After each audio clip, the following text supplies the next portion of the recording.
Genetical. What were they fucking called? Genital? Genital Genitals? cat. The genital cats?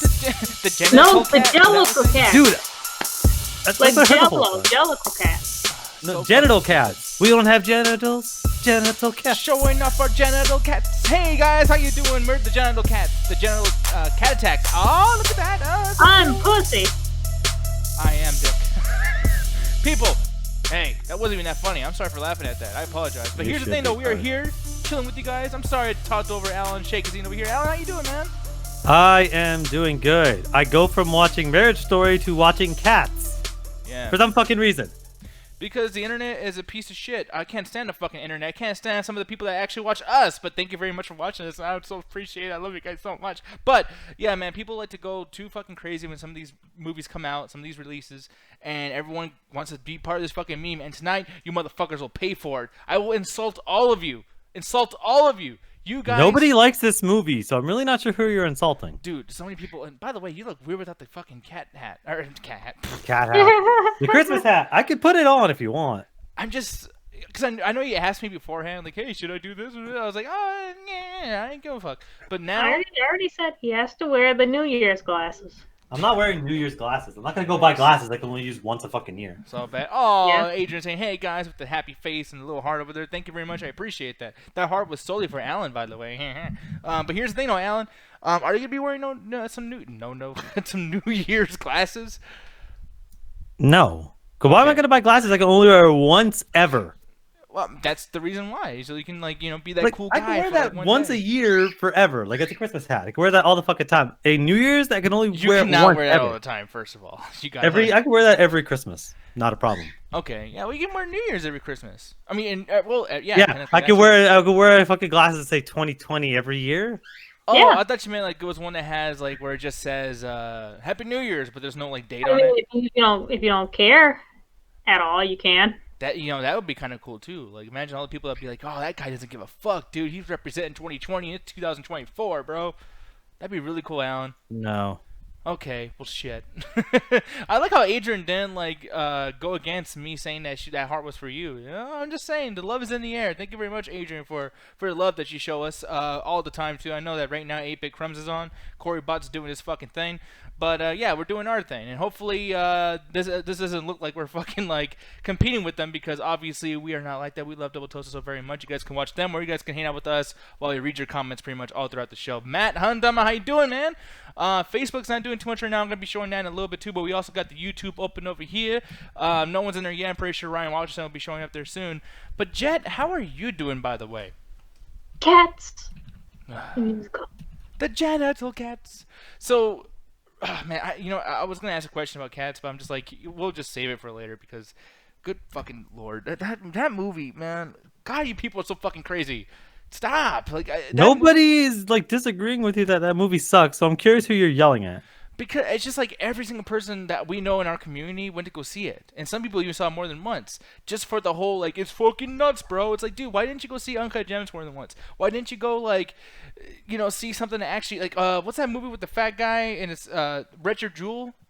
Oh yeah, the Clint Eastwood movie. Yeah, like, go see that movie. Like, that I heard that was a great movie. And that's a movie that's trying. It's trying to do something really good. It's about shit that really happened. Like, that's pretty cool. Go see that shit. The new Mr. Rogers movie is fucking awesome. Like, I'm Isn't actually... it okay? That's good. I'm pretty surprised that Tom Hanks did as good a job as he did, because I was expecting that shit to be fucking hilarious. We're not gonna review it or anything. It's not that big of a deal. I just want to watch it. But like, Jack, I'm gonna ask you really quick, very short conversation. Did you think Tom Hanks was gonna drop the ball as far as Mr. Rogers goes, and what'd you feel about it after you saw the movie? Honestly, I thought his performance was great as Mr. Rogers. Like, at first, I was just like, really? Him as Mr. Rogers? And that seems kind of weird. Yeah. But then at certain points, I was just like, okay, yeah, that's definitely Mr. Rogers. No, that's Tom Hanks. No, that's Mr. Rogers. Yeah. Oh, that's the wrong fucking thing over there. I'm not used to doing the show this way anymore, people. I'm so used to Double Toasted. But no, yeah, Tom Hanks, for one thing I really appreciate is that this movie's called A Beautiful Day in the Neighborhood, and you're obviously thinking, okay, obviously about Mr. Rogers. It's really not. This movie's about this other guy. I forgot his name already because it's been a couple of weeks since we watched Oh, this. it's probably the reporter that wants to tell a story. Yeah, which is cool. I mean, I didn't think that I would give a fuck about this guy, but like, man, there's layers to this fucking character, like quite a bit of layers. And I appreciate the fact that they're willing to say, hey, we can get the people in with the Mister Rogers fucking name on it, but it doesn't mean that we have to be like tied to this particular character or person in real life. So that's really really cool. And I will say I didn't cry at this or anything. It didn't affect me as much as the one from the year prior. I forgot what shit was. What was it? Who Wants to Be My Neighbor? I think it was called. Yeah, it was basically the documentary. This is just a This is just a drama based on Mr. Rogers. The other one's straight up a Like, documentary. we're not reviewing this movie, are we? No, we're not. No. Okay, so here's the thing. I wish I could have liked this movie a lot more. And the Yeah. thing is, I wish they actually did a story on Mr. Rogers and not someone whose life was kind of changed by Mr. Rogers, you know? Mm-hmm. I think that there are two ways to do these kinds of stories in which you're doing a biopic. You either just straight up do the biopic type of way, like straight out of Compton, of we're going to straight follow these characters as they go from point A to point B to where we know them. Or you do another situation in which another character is essentially discovering them or learning about them. So you get that kind of different kind of narrative of what's it like to be an audience member versus actually following the person's life. So they just chose the latter. Yeah. Because, like, the thing is, Mr. Rogers, when he's on the screen, he steals the entire fucking movie. With this dude, his story was kind of generic and rather boring to her. She's like, oh my god, hurry up and see Mr. Rogers again. Oh my god, okay, we get it. You don't like your daddy. Yeah, and Adrian over here saying in the chat too, she teared up a couple of times, and I think I know what times you did tear up, and I don't want to reveal what actually happened that probably made you tear up. But there's some dire moments for the non-Mr. Rogers character here, and God, I wish I remembered his name, but oh well. Sorry if I'm disrespecting anybody or whatever the fuck, but yeah, man, I think you guys should definitely go see this movie when it comes out on DVD, because I'm pretty sure it's going to be up for something, probably up for some kind of, not an Oscar, but maybe some Golden Globe shit. Speaking of that, I just heard a rumor, and I wish I would have looked this up too. So correct me if I'm wrong, Chad, if I am. But I heard that apparently the Golden Globes has no women winning any particular thing that's not just female based. Have you heard about this? No. Not really, but this kind of stuff pops up every now and then, where it's a mix of sometimes like at this point, Academy, Golden Globes, they're kind of up, they are up their own asses. Mm-hmm. But you gotta understand is that the situation where it's like, oh, maybe there wasn't any female directors, there wasn't any cinematographers that happened to be female. It sometimes it is a situation in which there just wasn't enough representation within the actual industry to get something good enough to be there. It's not like they just sat there like, oh, that woman made a good movie, yeah, fuck her. Sometimes it is the case. Sometimes straight up it is the case. But it might not necessarily be the case. I am curious to see what movies they didn't let in, you know? Yeah, because I know Olivia Wilde, she did Booksmart, and that was something that was pretty big. People were really enjoying that. Well, she should have got something for screenplay or something. Yeah, but Morel Heller, she was the one who did Beautiful Day in the Neighborhood, which we were just talking about right now, and it's kind of strange that, I mean, this wasn't badly reviewed or even average reviewed. Like, this was kind of praised, and I don't know if maybe, whoever's in charge of doing these awards, or whatever the case, maybe they kind of felt like, hey, we already kind of. Well, no, actually, last year they didn't give no love to the Mr. Rogers movie. I remember that because I was really mad about that. So it's just kind of weird. Like, yeah, man, why aren't you guys talking about this? Lulu Wayne did The Farewell. That was a big movie. Hustlers was a pretty big movie. And just came out this last week, Little Women, which Greta Gerwig did that, and she was the one who did Lady Bird 2 years ago.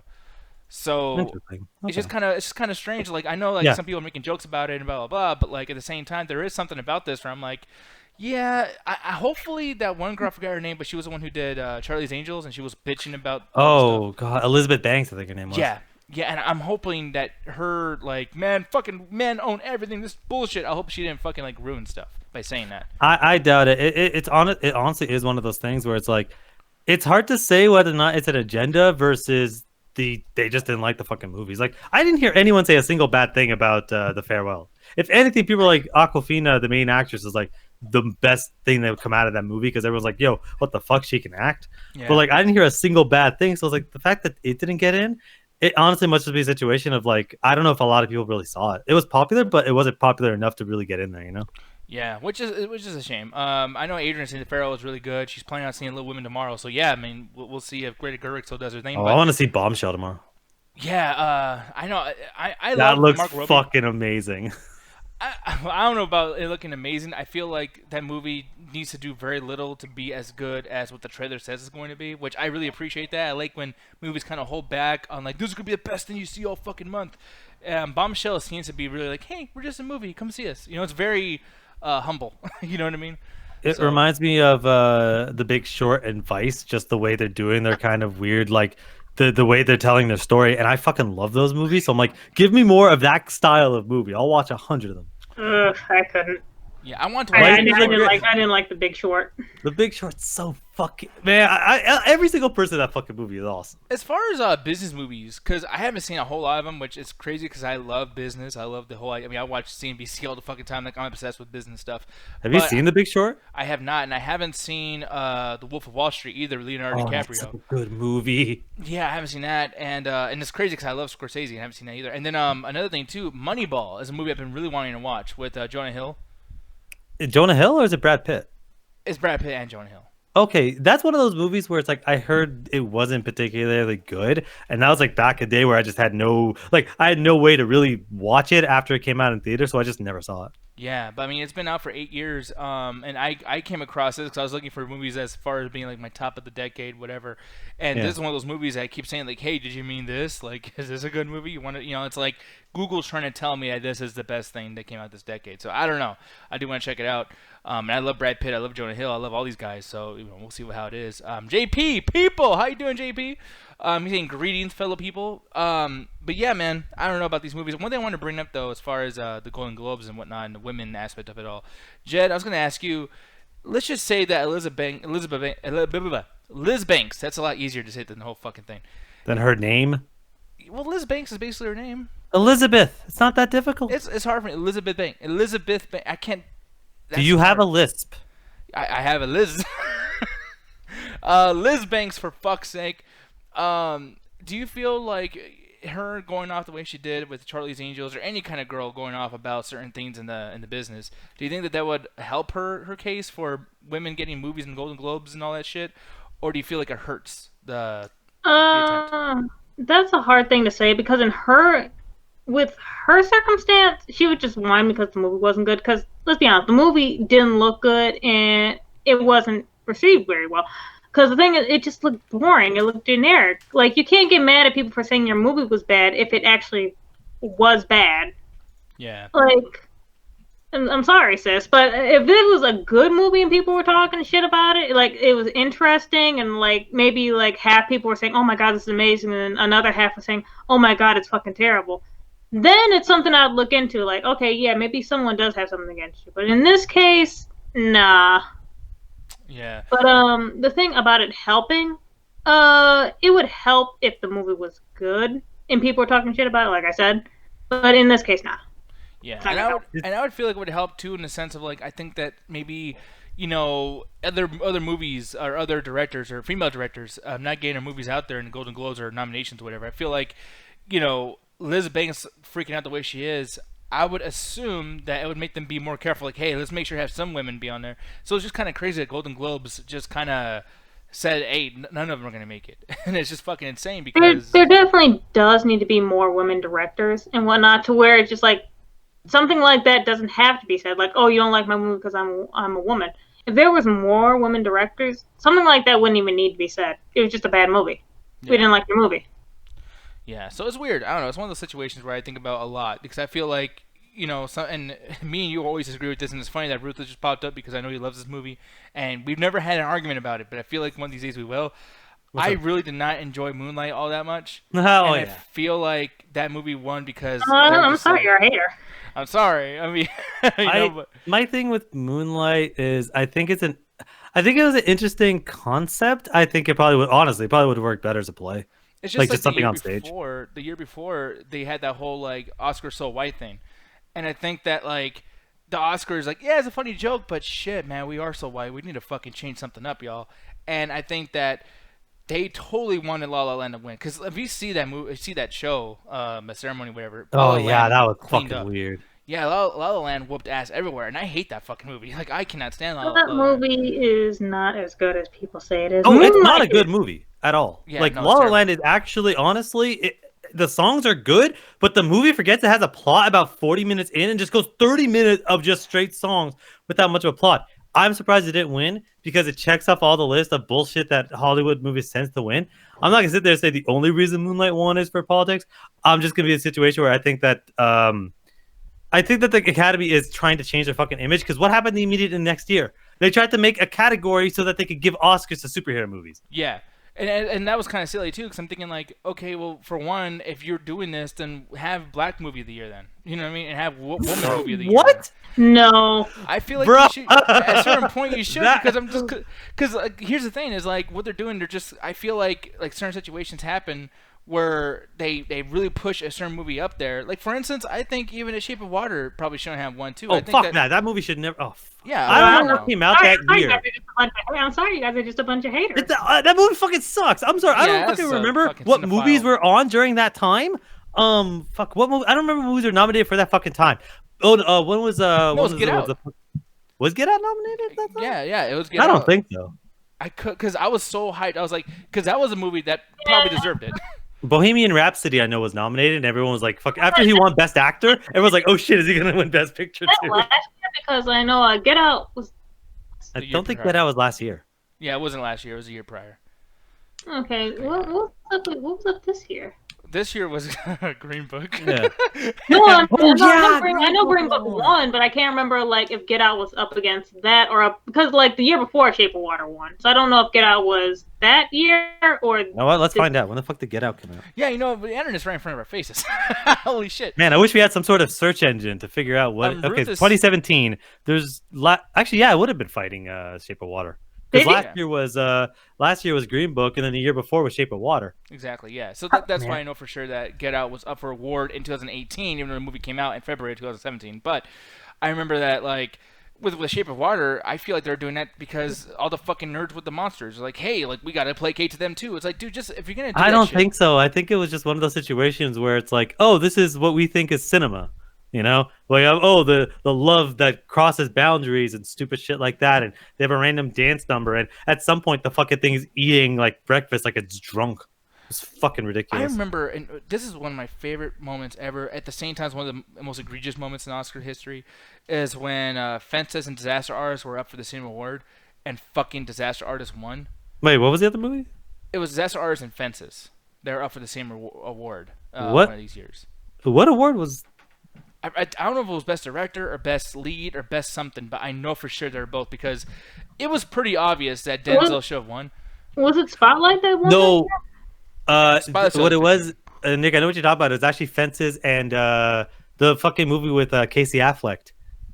Oh, Manchester by the Sea. Manchester by the Sea, where there was so much controversy because of, I think there was some allegations that came out to Casey Affleck like 2 weeks before the Oscars fucking were coming out, and it is fucking crazy. Like when you see Denzel's face, because Casey Affleck's on stage going, Denzel, like you're my inspiration, and like I'm your biggest fan, and because of you I'm here, and Denzel's just like, Yeah, he's making a face like, Like, fuck he's this pissed whole place. off. Yeah.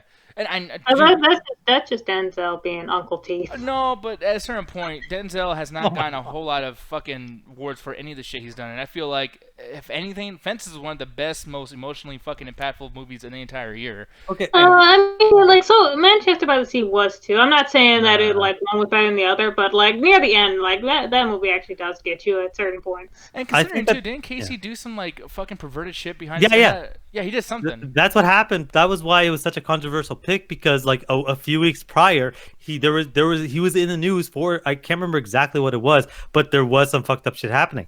The thing is I don't know. I think that Fences again. There's this fucking Hollywood has this history of taking stage plays and turning them into movies and trying to almost keep them in the same format as a play would be, but it just never working out. Like, I love Fences. Fences is fucking amazing. I like it way better than Manchester by the Sea because I actually finished the fucking movie. But I understand why it didn't win as many awards, because it's such a disjointed movie. Every time, it always takes place on a Friday. It's every couple of weeks. So there's sometimes where several months pass, but the movie doesn't tell you until like 10 minutes into any given scene. I guess you're right. I mean, I see that being in a situation too, but it's just Manchester by the Sea was so fucking. It was boring for me, but I Yeah. will say, as it like in the middle, I started feeling more for it and everything. I was like, holy shit, like this is actually pretty good now. But I don't like when movies don't care to like. Sometimes movies, and this, I mean, we're gonna get to it with cats, but I feel like I can't stand when movies just say, "Hey, we're here, we're this movie, and you're either with us or you're not," and it's like, "Oh, fuck you!" Like, welcome me in. You know what I mean? Like, just assume that maybe I'm not into your shit 100% right away because I just bought the ticket to get here. Like, why don't you So fucking... we got the nominees for 2016. It was Moonlight, Arrival, Fences, Hacksaw Ridge, Hell or High Water, Hidden Figures, La La Land, and Manchester by the Sea. How the Oh, and fuck is Lionsville. Fences not the winner out of that bunch right there? Sorry, Moonlight Actually, came yeah. out. Wait, what do you say, Jet? Sorry, Moonlight came out. I enjoyed Fences way more. Yeah, yeah. I mean, and keep in mind, like, you know, I think there's parts I was missing Moonlight. I mean, I still like to say that I haven't seen the whole movie, which I technically have. I just seen it in pieces. So I don't want to talk too much shit about that movie, but I just feel like, you know, you get a black movie versus a black and gay movie. Well, the black and gay movie is gonna win because they need to placate to that particular audience. If Moonlight wasn't there, Hidden Figures would have won because it's women and black. If Hidden Figures would have won over Fences, oh my. I would have been pissed the fuck off. That would have been bullshit. Yeah, and how the fuck is Arrival even in there? Arrival is actually, I am surprised Arrival's in there. Arrival's an amazing movie, by the way. Like, Arrival is honestly probably my favorite movie that, like, on that list. Like, I love Fences. I had a great time with Fences. But if you're asking my favorite movie on that list, it would be Arrival. Arrival is a movie I have no idea how it exists. I think that was probably, like, I'm just on this conversation alone because we haven't even gotten to topics yet, but I love the conversation because I'm thinking, like, man, what a contested year. Has there ever been a year more contested than this particular year of movies? Because 2016, or I guess 2017, there was just so much, like, differing opinions, and it was right after the Chris Rock fucking thing and his whole shit. Like, You saying that this year with its fucking nominees? What are the nominees? Actually, did they do the Oscar nominees this year? yeah, just the Golden Globe so far. I'm saying, like, when I say this year because, like, they did the Oscars in, like, what, February or whatever.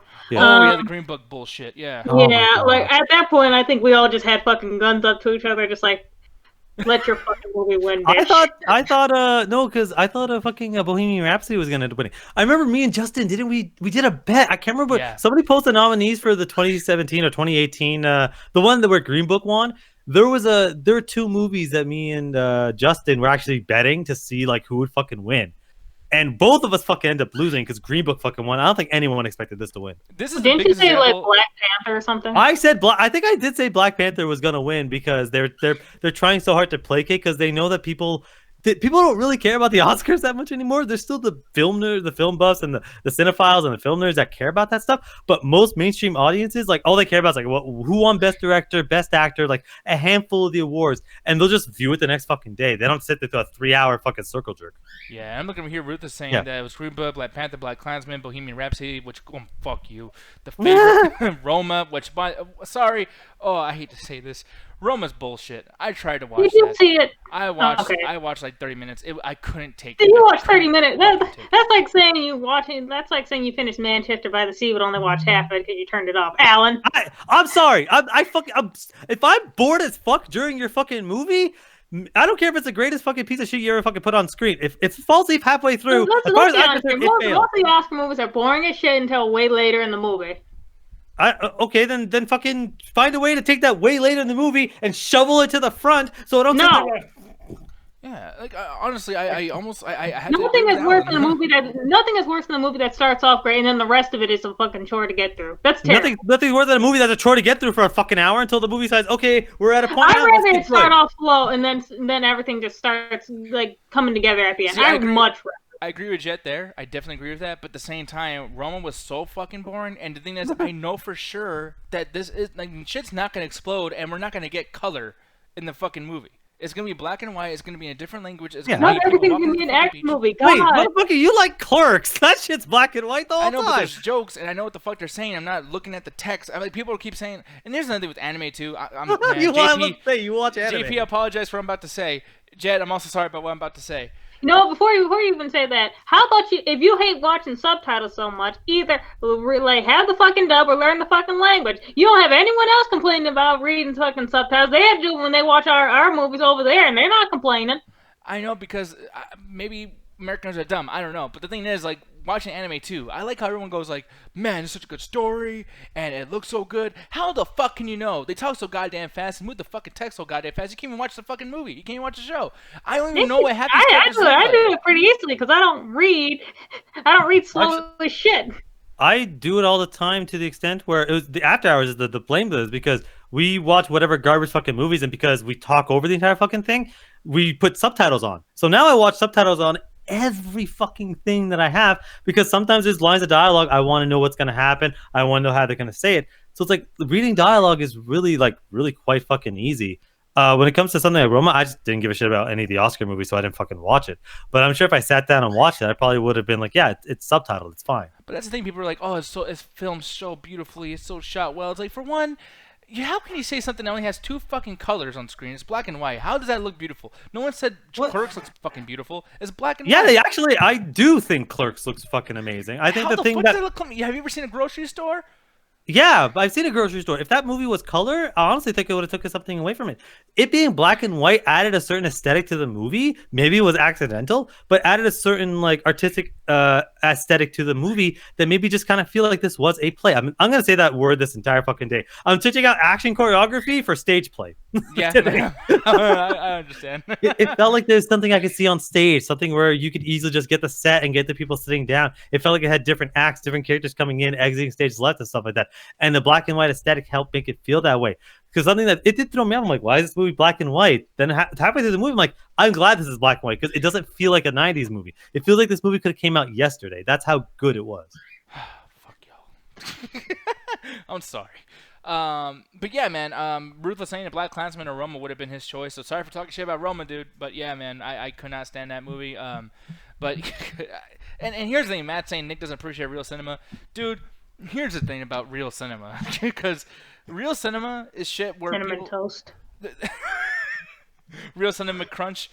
No, the thing is, man, is like I feel like there's real cinema, but people like take like the really like upscale fucking cinema as like, oh, that's the glory for whatever the fuck we gotta be watching. Like The Post, for instance, where to be real cinema, I had to stand on a fucking or sit down by a table and fucking drink coffee with one pinky up, going, ho ho ho ho. That inside joke that's not even written in the movie. It's just so funny.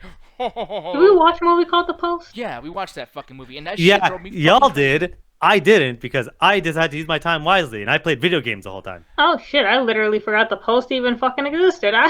It's like we watched The Post. Oh, it's fucking frustrating, and I'm sorry, and I know that most of these movies are British people or white people or whatever, so I'm not trying to do that, but it's like when they had to change their voice. Like, for instance, like I'm pretty sure Knives Out is fucking awesome. Alan's the only one in our group right here that watched it, Hi. So I mean, hopefully, you know, I'm not gonna be wrong here, but I can give literally a 30-second review right now. What'd you think? Okay, I think that it is one of those movies where I'll put on my list of I'm surprised a movie like this exists. It's really interesting. It manages to get the best out of everyone on screen, even if they're not on screen for a while. I think that the premise is really interesting and the first half is really good. It gets to a point where in the middle where I stop kind of caring about what's happening with any of the characters, but they manage to keep this level of intrigue where you're never quite sure what's going on. And you're thinking, well, it's going to end simply, right? The last 20 minutes throws so many twists that it's like it goes from this is kind of mundane to this is incredibly brilliant because of all the stuff they end up doing. And I think it's one of those movies where it's like I'm really glad I really ended up seeing it. To me, it's a low full price. But like, even I have that issue with even Green Book. You know, like with Mahershala Ali, I love Mahershala Ali and a lot of the things he does. But like the whole like, oh, I do not know what chicken breast is. Like, okay, get the fuck out of here. Like, every single thing that Vigo does is like this rebellious, like, oh, what kind of piece of shit Vigo must be? Oh, it's like, dude, like I want to see some pump as fuck for 2.5 hours. I don't want to watch that. I hate people like that. And then you got the other fucking dude who's basically just racially insensitive. He's being this fucking Italian douchebag for another 2.5 hours. It's like, I hate both these characters. And Knives Out, and I don't know how Ron could be, and you can correct me if I'm wrong, Alan, but like, watching fucking the Knives Out trailers, everyone's just like, oh, yes, oh, mother said that you're a fucking cunt, huh? And just like, these weird little like mind games are playing. Yeah. I don't want to watch that. Honestly, hate all Nick, of you. I think you might. Well, the thing is you do hate everybody. Like at no point does the movie say, "Hey, like this douchebag." Everybody in this movie is like, except for I guess the one of the main girls. Everyone in this movie is a basically opportunistic snake, but they're opportunistic in different ways. So, and the reason they do that is because Knives Out wants to be a situation where everybody on screen is a suspect. It's one of those kinds of movies where it's like, have you ever seen you watched Simpsons, right? You saw the episode Who Shot Mr. Burns, right? Yeah. Yeah. You know how where it's like every single person has a legit reason for wanting to shoot Mr. Burns. Well, He took me out of a job. He did this. He did that. That's what that movie is like. So like I was like, oh, it's Toni Collette because she's kind of evil and crazy. And I saw Hereditary like a few weeks prior to that trailer. I was like, it's totally her. But I'm like, wait, it could also be him. It could also be him. It could be anybody on screen, honestly, except for like maybe like the detective. Everybody could be that. So it ends up being a situation where you're just kind of sitting back, and it's like instead of you figuring out, you're just sitting back like unfold for me. I'm curious where this goes. Yeah, which is cool. That sounds interesting, and maybe I'll give it a shot. But it's like I'm just so sick of having to be stuck in a room with these characters because keep in mind, people like when you watch a movie, you're stuck there. I mean, because I'm gonna assume that most of the time, if we all had the money, we'd go see these at the movie theater. You know what I mean? Like they're put there for a reason because they want to earn $20, so you can go over there buy the popcorn, the whole fucking thing. So if that's the case, like you better make me feel comfortable because I am stuck to this fucking chair with a bunch of random people that I don't know in the dark.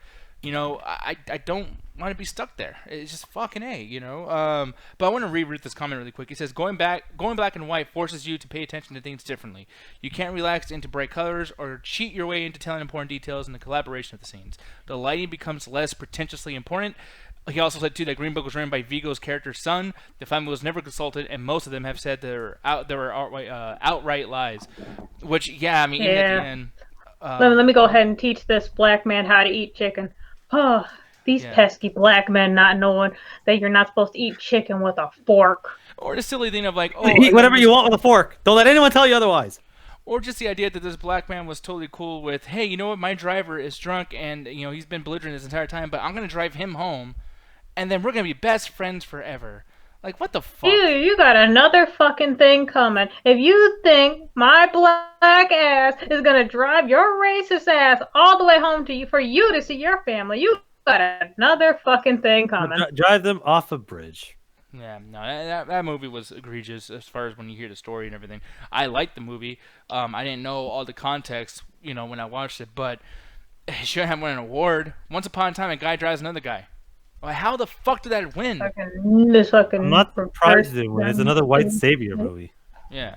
It's fucking annoying. So, like, yeah, with Oscars and Golden Globes or whatever the fuck, and I know it was like a long-winded fucking discussion here, but it's just like, yeah with Golden Globes, I hope that, this is not them just getting sick of placating, and now they're like, you know what, fuck it, women are out. You know what I mean? Like, hopefully when the Oscars comes, maybe some of these female directors can actually get their spot to shine because they've earned it, I think. This year, there were some pretty good, female directors, and honestly, some of these fucking male-directed movies are kind of garbage. Like, I mean, there's a few good movies this year, but it wasn't that fucking many just for men. I don't know what the fuck the deal is.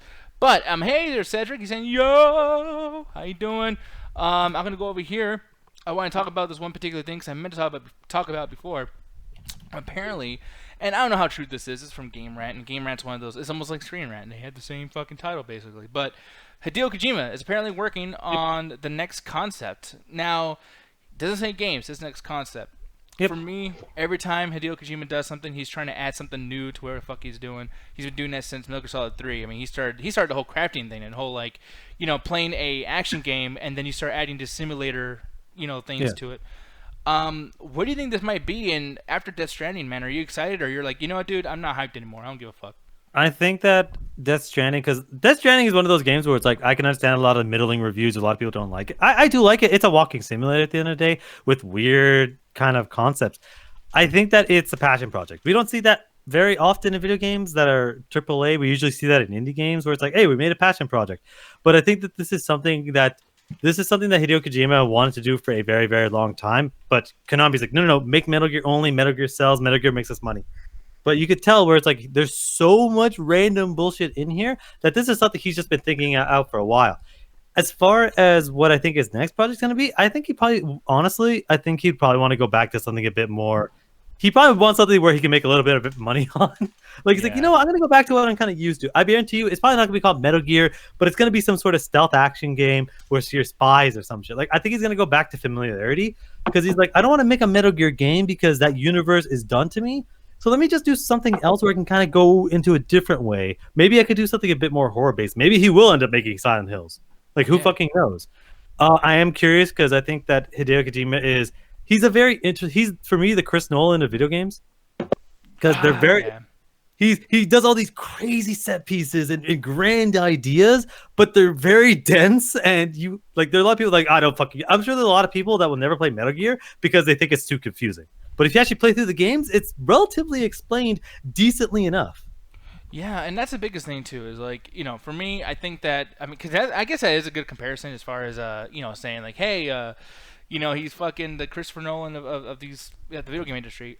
For me, I won't even say that, and I'm not even a big fan of Christopher Nolan, but I think he makes chicken soup out of chicken shit like all the time. I think that the Batman series was garbage until he touched it. The whole idea of doing like this weird, like Inception's a very weird concept. Let's just admit it, whether you like it or not. It's a weird concept. It's a concept that shouldn't work in a movie, but it fucking does. Yeah, because he likes to take things out of like, oh, this could be bad, but let me fucking like fancy it up and like fix it. Yeah. You know what I mean? Even when people are not calling for it. So I think that's cool. But with Hideo Kojima, I think that sometimes he makes stuff that works within the culture that's currently going on. Like the first Metal Gear, all he did was said, "Hey man, like all these games are just like like Contra, you just shoot blah, blah, blah, blindly. Let me just get a small version of that and make a game out of it." And the small version of it is basically, hey, it's the exact same game except you don't shoot. It's like, wow, why is that working with me? Because that sounds like a really bad sell. Like, hey, I'm gonna give you a game that takes all the fun out, and you gotta hide from action. Don't you want to play that for $50? Fuck no. Yeah, I mean, yeah, stealth is a genre that I was the same way with you. I'm like, oh boy, I can't wait to not play the video game. The better I am at the game, the less I play. Yeah, it's like, what the fuck? And then you look at Metal Gear Solid 4, and it's like, hey guys, want to watch 4-hour cutscenes? Yeah, story. Dude, right? if you got through MGS2, you could get MGS4 is not that bad. Like when it comes to its cutscenes, MGS2 is the one that has hour and a half cutscenes. Yeah, but I think he's always the person that says, you know what? You guys are already into this. I'm just going to stretch it this far. I'm going to take this one particular component away. But he doesn't really do anything that's too crazy. Like with Death Stranding, he just made like fucking, I mean, you said walking simulator, and I guess I can agree with that. Delivery simulator. But like, yeah, I feel like there's tons of games that kind of already did what that did, except, oh my god, it's Norman Reedus, and oh my god, it's probably going to be like Metal Gear Solid. Well, But I think that what makes Death Stranding interesting is that I don't want to say there's no game like it. It's very reminiscent of Metal Gear. It's very reminiscent because hey, that's his thing. It's Hideo. You can't do Metal Gear without Hideo Kojima. How do we know that? It was called Metal Gear Rise? No, not Rising. That was the action Revengeance or whatever. No. What was the fucking one? Survival. Whatever the fuck. Yeah, it was Survive. called. Yeah, whatever. Fuck yeah. That garbage, and nobody fucking played it because it wasn't made by him. That's kind of his shtick, his kind of style. So when you play it, it's very similar to Metal Gear. There's a lot of crouching, there's a lot of stealth. It's essentially it's a delivery man game. You just deliver from one point to the next point, and in between then you get interesting stories of the interesting world. It's a walking simulator, but there's so much detail that you can unpack. It's like reading a book. Playing that game is like reading a book. And I love it for that because it's such a simple concept. But you're also talking to someone that liked No Man's Sky on release. You know about someone that spent hundreds of hours on Minecraft and on Ark doing nothing but like hitting trees. Like I like simple stuff if there's a lot of depth to it. I just think that like, okay, what's gonna happen in the next 2 or 3 years as far as like our current video game universe or society or whatever, and how is Hideo gonna go in there and say, hey, I'm gonna take this one component away and just say it's a completely new style of gaming. Like I'm thinking like, hey, can Hideo do something different with like the battle royale type stuff right now, or loot gamings, or fucking? I would like to see him do a first-person shooter. I would like to see him do something with like a Telltale type game, where it's like you have like 20 different tiers of where you can go. Dude, that'll be 600 hours. Oh fuck yeah!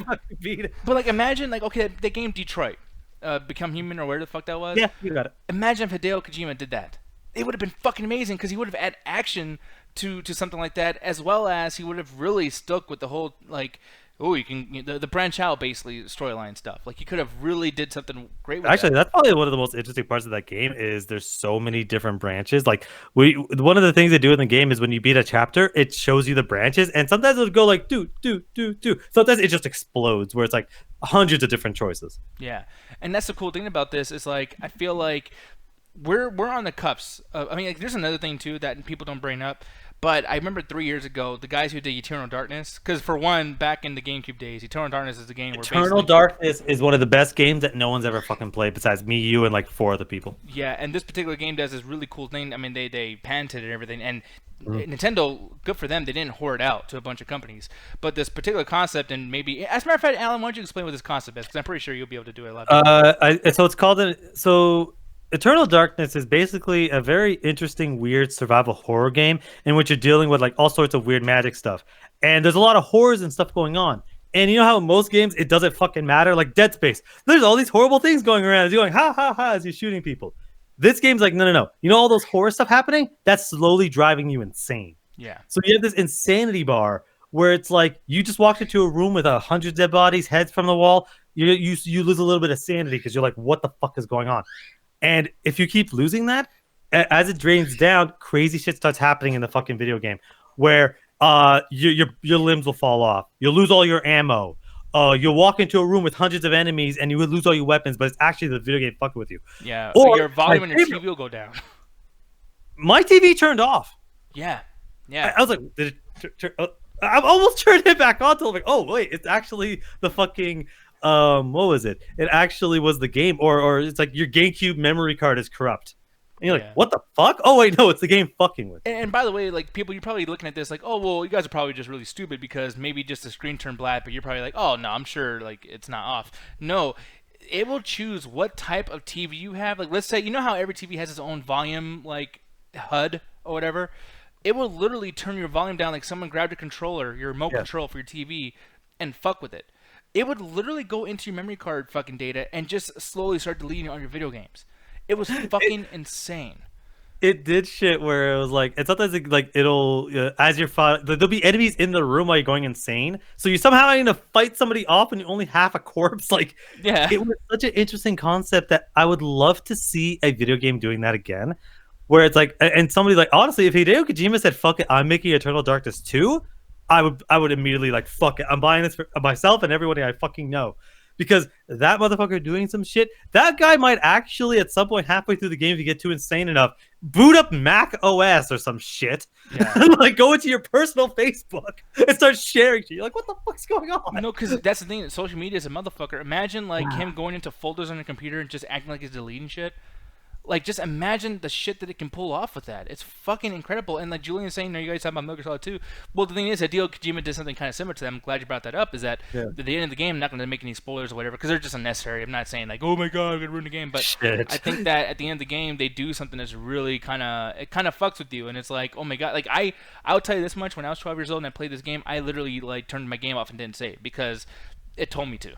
And I was scared as fuck. For everyone that's wondering, we won't go into it, but that entire sequence in MGS2, imagine if that was a gameplay mechanic. Yeah.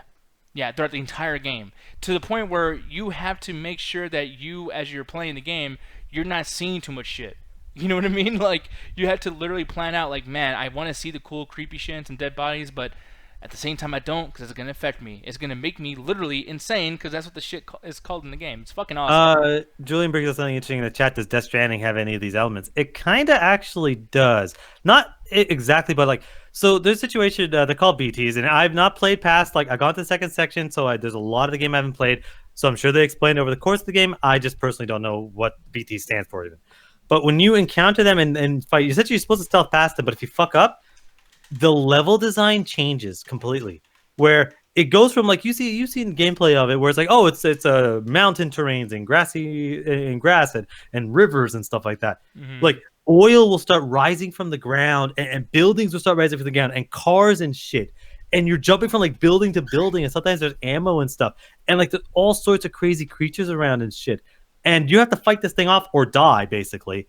And if you manage to kill the thing, it all just melts back down and you go right back to the level. I'm like, that is probably one of the most impressive things in the video game, is during a fight, the entire level design changes.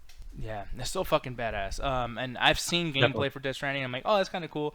Granted, you know, when you do so much walking and whatever the fuck, and then something like that happens, like, oh, yay, there was some game. Yeah, whatever. You know what I mean? So it is what it is. But yeah, man, I mean, the main thing I want to just discuss is just like, yeah, man, I hope that, you know, whatever they were working on, because I know for sure that the guys who worked on Eternal Darkness or whatever the IP was and whatever that patent was, they are working on something. It's been since 2018 they were doing that. Yeah, they were working on something. I don't know. I don't keep up to date as much as I would like to, but I could have swore, like, again, I hope I'm wrong on this, and someone in the chat correct me, but I think that the guy who originally, like, the team that worked on it, they tried to do a Kickstarter, it didn't work. They tried multiple times to try to get it off the ground, and we're never able to do anything with it. I at this point, unless it's like a situation where it's like, hey, like Beyond Good and Evil somehow got a sequel, and we end up getting sequels to this game, I think it's gonna be a very long time before anyone picks up Eternal Darkness again. Matthew Bedard in the chat over here, he says that there was supposed to be a spiritual successor to Eternal Darkness with David Hayter, but someone fucked it up. David Hayter is the voice of Solid Snake from the first games. Which, man, by the that way, guy's been fucked up in so much shit. Oh yeah, remember when he was in that one game called Daikatama? Do you remember That that shit? was him. Yeah, that was him. And Ooh, what an unfortunate career. no, because he thought he was like, oh fuck, I'm Solid Snake, dude. It's gonna be fucking great. It's gonna be awesome. And yeah, dude, that game fucked her. He's like, fine, I'll just stay with Metal Gear Solid. Oh shit, that's going down. Fuck. Yeah. Out of I mean, context, hey, Snake. he's still. What's up? No, even out of context, like Snake, no. Oh fuck, Snake. fuck Otacon. I fucking never liked Otacon. Little fucking bitch. Yeah, he has the worst taste in women. Yeah. I thought the women that he like. By the way, okay. Every woman he liked either died or was a murderer or a betrayer. Okay, quick spoilers for Metal Gear Solid 2, y'all. So I mean, seriously, like this is a super big spoiler, and it will kind of ruin a little part of the game. But I had to ask Alan this. You beat the entire game MGS2, right? Yes, I beat the whole game. Okay, so the story about his little sister and the fact that his Man. older sister, whatever, when she died. And correct me if I'm wrong, but when I was a kid, I've played this part numerous times, and I still think the same thing. Was he jacking off and didn't go save her when she was in the pool? Is that what happened, or am I just reading that wrong? I think wasn't he sleeping with the mother? See, yeah, it's like something sexual. Like there's something. It that was was like something sexual. I think it was either a situation where he was sleeping with the mother or he was sleeping with the stepmother. Yeah. Because I think I think that's his stepsister, or there's some sort of relative. And what happened, he was sleeping with somebody, and that's why he wasn't able to help, or some shit like that. Okay. What Yeah. kind of fucking trauma are you guys like watching? Metal Gear Solid 2, we're halfway through the fucking game. We learn this inexplicable backstory for one of the shittiest characters in the series. Mm-hmm. And by saying shitty, like in a less subjective way, this guy, when you first meet him in the first game, he pisses himself. Like this is the kind of character he is. I'm an otaku as he holds his fucking Wii magazine. Yeah. Oh God. Yeah. The whole weeb shit and the whole pornographic stuff, and he's always checking girls out. And he's always falling in love with the fucking female villain. It's always annoying. And there again, terrible taste in women. Every woman he ever fucking gets into either betrays him, tries to kill him multiple times, or dies halfway through. Yeah. And by the way, I want to So make you're quick... saying you'd basically be one of his like people he'd crush on, then if you were a woman. Pretty much. What? Yeah. No, I kind of Basically, like you don't like him at all. And what you just explained, like either they don't like him, they try to betray him, or try to kill him. pretty much. Yeah. Because So there's if you were a woman, you'd basically be someone he'd be into. Yeah, and the worst part about it is like your character is always defending him and always taking care of him, basically. Yeah. So it gets to a point where even though he's loyal to you, he inadvertently fucking makes so many things a pain in the ass to you, to the point where like a couple of times you almost die, and it's all because of him and his dick. It's fucking annoying. Yeah.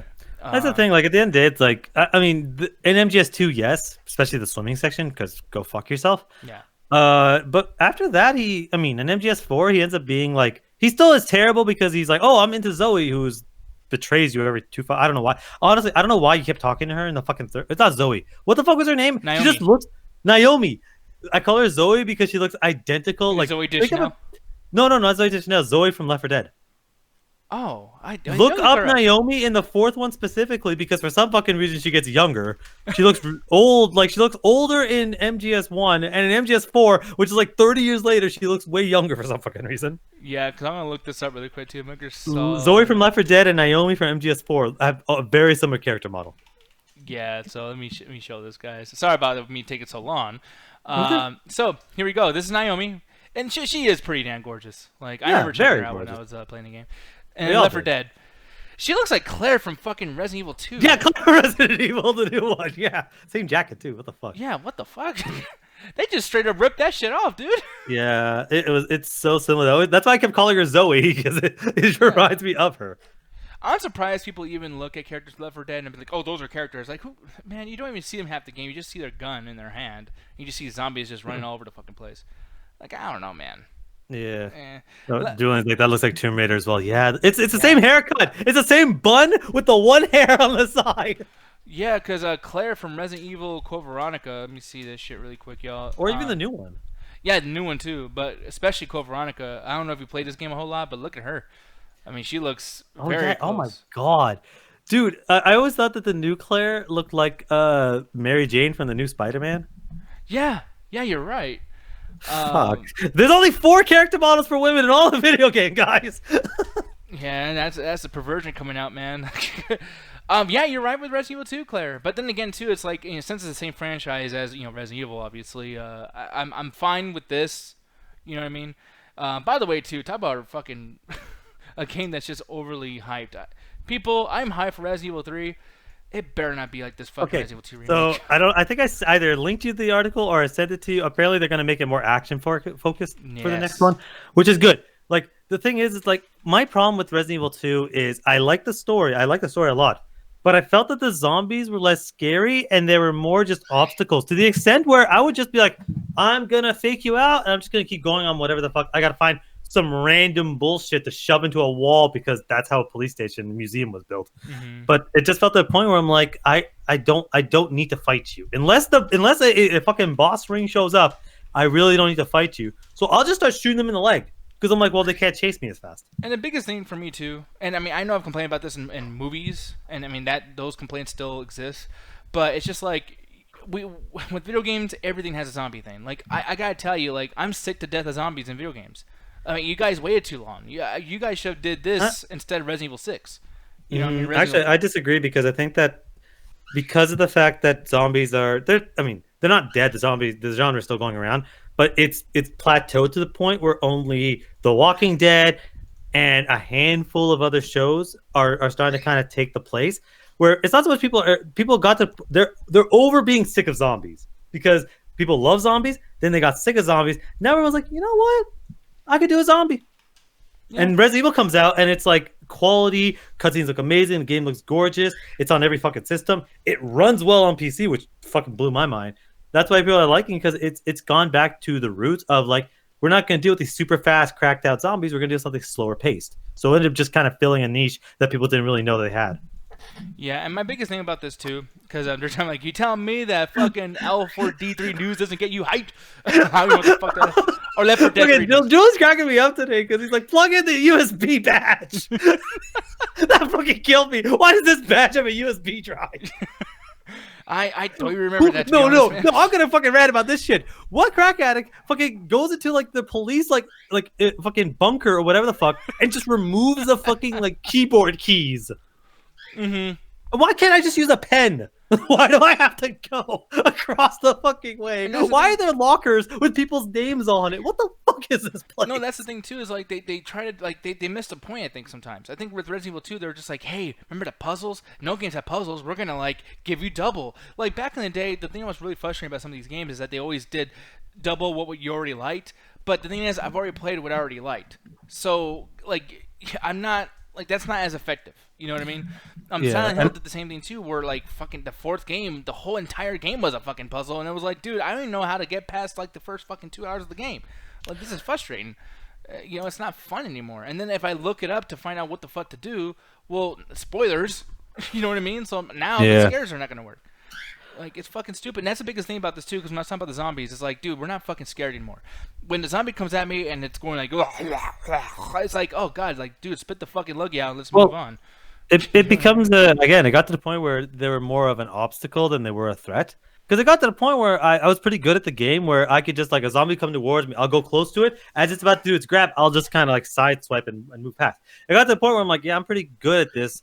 So I really didn't end up needing to shoot things. I just kept it for when I had to fight, like, oh, I can't get past this unless you shoot Mr. X a couple times, or there's a boss fight showing up, so I need to keep my ammo. For the most part, if I didn't need to shoot a zombie, I wouldn't. And I'm like, that's why I much prefer Dead Space 1 and 2, because it gave you all the puzzle stuff, but it also gave you the sequences in which there's a lot of action. So it's like you got to the point where it's like you got a good mix of both.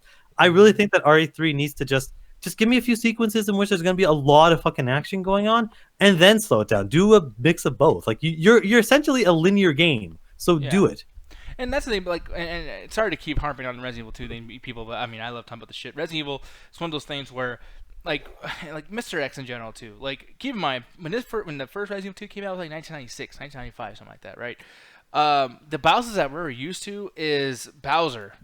Walk into a room and then health bar. Yeah, that's what we're used to. It was like, I mean, I guess like the most badass boss is probably Shao Kahn, maybe. You know what I mean? Sure. But for the most part, we're still playing games where we're jumping on fucking Yoshi and all that fucking bullshit. So yeah, Mr. X back then was scary. He's like, holy shit, here he comes in and he's just fucking slow. He's just coming after you. With this, we've seen the most badass bosses in the last 20 years. Sekiro came out this year. Yeah. You know what I mean? Like Devil May Cry, Bloodborne, Dark Souls games. we've seen some good bosses. So, do you think I'm gonna give a fuck about a guy with a cowboy hat chasing me throughout the hallways? It's It not was one of scary. those things where when Mr. X came out, it was in a time video game industry where nobody really ever did anything. No one really attacked the character in that way. When you ever Mm, had you had enemies, it was in a hallway. You could see them coming. There was never a situation where a character would essentially chase you, or you can't beat a character right away. yeah, Is that situation? Oh, that person's in a corridor. Don't go to that corridor. You can't beat them. There's another situation where that corridor person would chase you throughout the whole game. yeah, But now we have situations where because that mechanic was so popular, it ends up happening. Hell, in Resident Evil 7, they do that. It scared the shit out of me because I'm like, it was one of my favorite jump scares in the whole fucking game.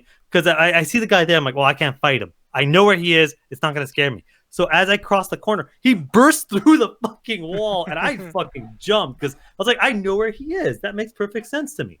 That's why I like. That's why it's like I'm more scared of. I remember Alien Isolation also came out around that same time, hmm and I was more. That's why we got to the point where I'm not scared of xenomorphs because I was more scared playing Resident Evil 7 than I was playing Alien Isolation. yeah.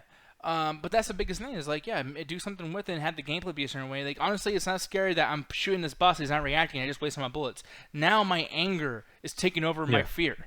You know what I mean? And that's, I hope that doesn't happen with Nemesis. I think Nemesis is one of those characters that even in the old Resident Evil 3, I'm not just being an old fart just saying, oh, the old one's good. But it's just like there's so much Yeah. action, there's so much shit going away. And the thing is, he's so scary that the game makes you want to run away, but he also beats up zombies for you. Because he wants to kill you so fucking bad that anything in his way, he's like a Terminator. He'll just destroy Yeah. anybody. I think that And you can yeah, have it's a so mix cool. of both, like have action sequences, but because I think they're worried they're like, well, we don't want to go back to RE6 and 5 where everyone just hated it. I'm thinking go back to something like not as crazy as RE4, but like scale back RE4 a little bit because RE4 is like legit a fucking amazing fucking game. Like I make the joke where I want it on every single fucking console because I think that's one of the best games ever fucking made Yeah. because it gives you the puzzles, it gives you kind of doesn't really give you horror aspect, but it's just such a fun action movie like that you're fucking playing that it ends up just kind of standing the test of time. If you want to remake 3, just do a mix of both. Give us our action portions, but also give us the slower portions. You can have both. And it seems that they're gonna be doing that. The only Oh, reason why I get so mad people kind of overhype Resident Evil 2 is because like guys, you don't even know like because most people like I mean Julian for instance he said they didn't play the old ones back in the day when they were new, yeah. and it's like you don't know what you missed. I mean yeah the camera angles are annoying and like the The controls controls are are very janky. garbage. I'm just saying that straight up. Yeah, but the way like just put your mind in the world, and I hate doing this because people like always tell me like, well Nick, you don't do it for movies. Well, sorry, fuck you. But like back in the day, well, they had to make a point, so Christian in the chat going, well, when I told you about the 70s, yeah, the 70s you and Halloween.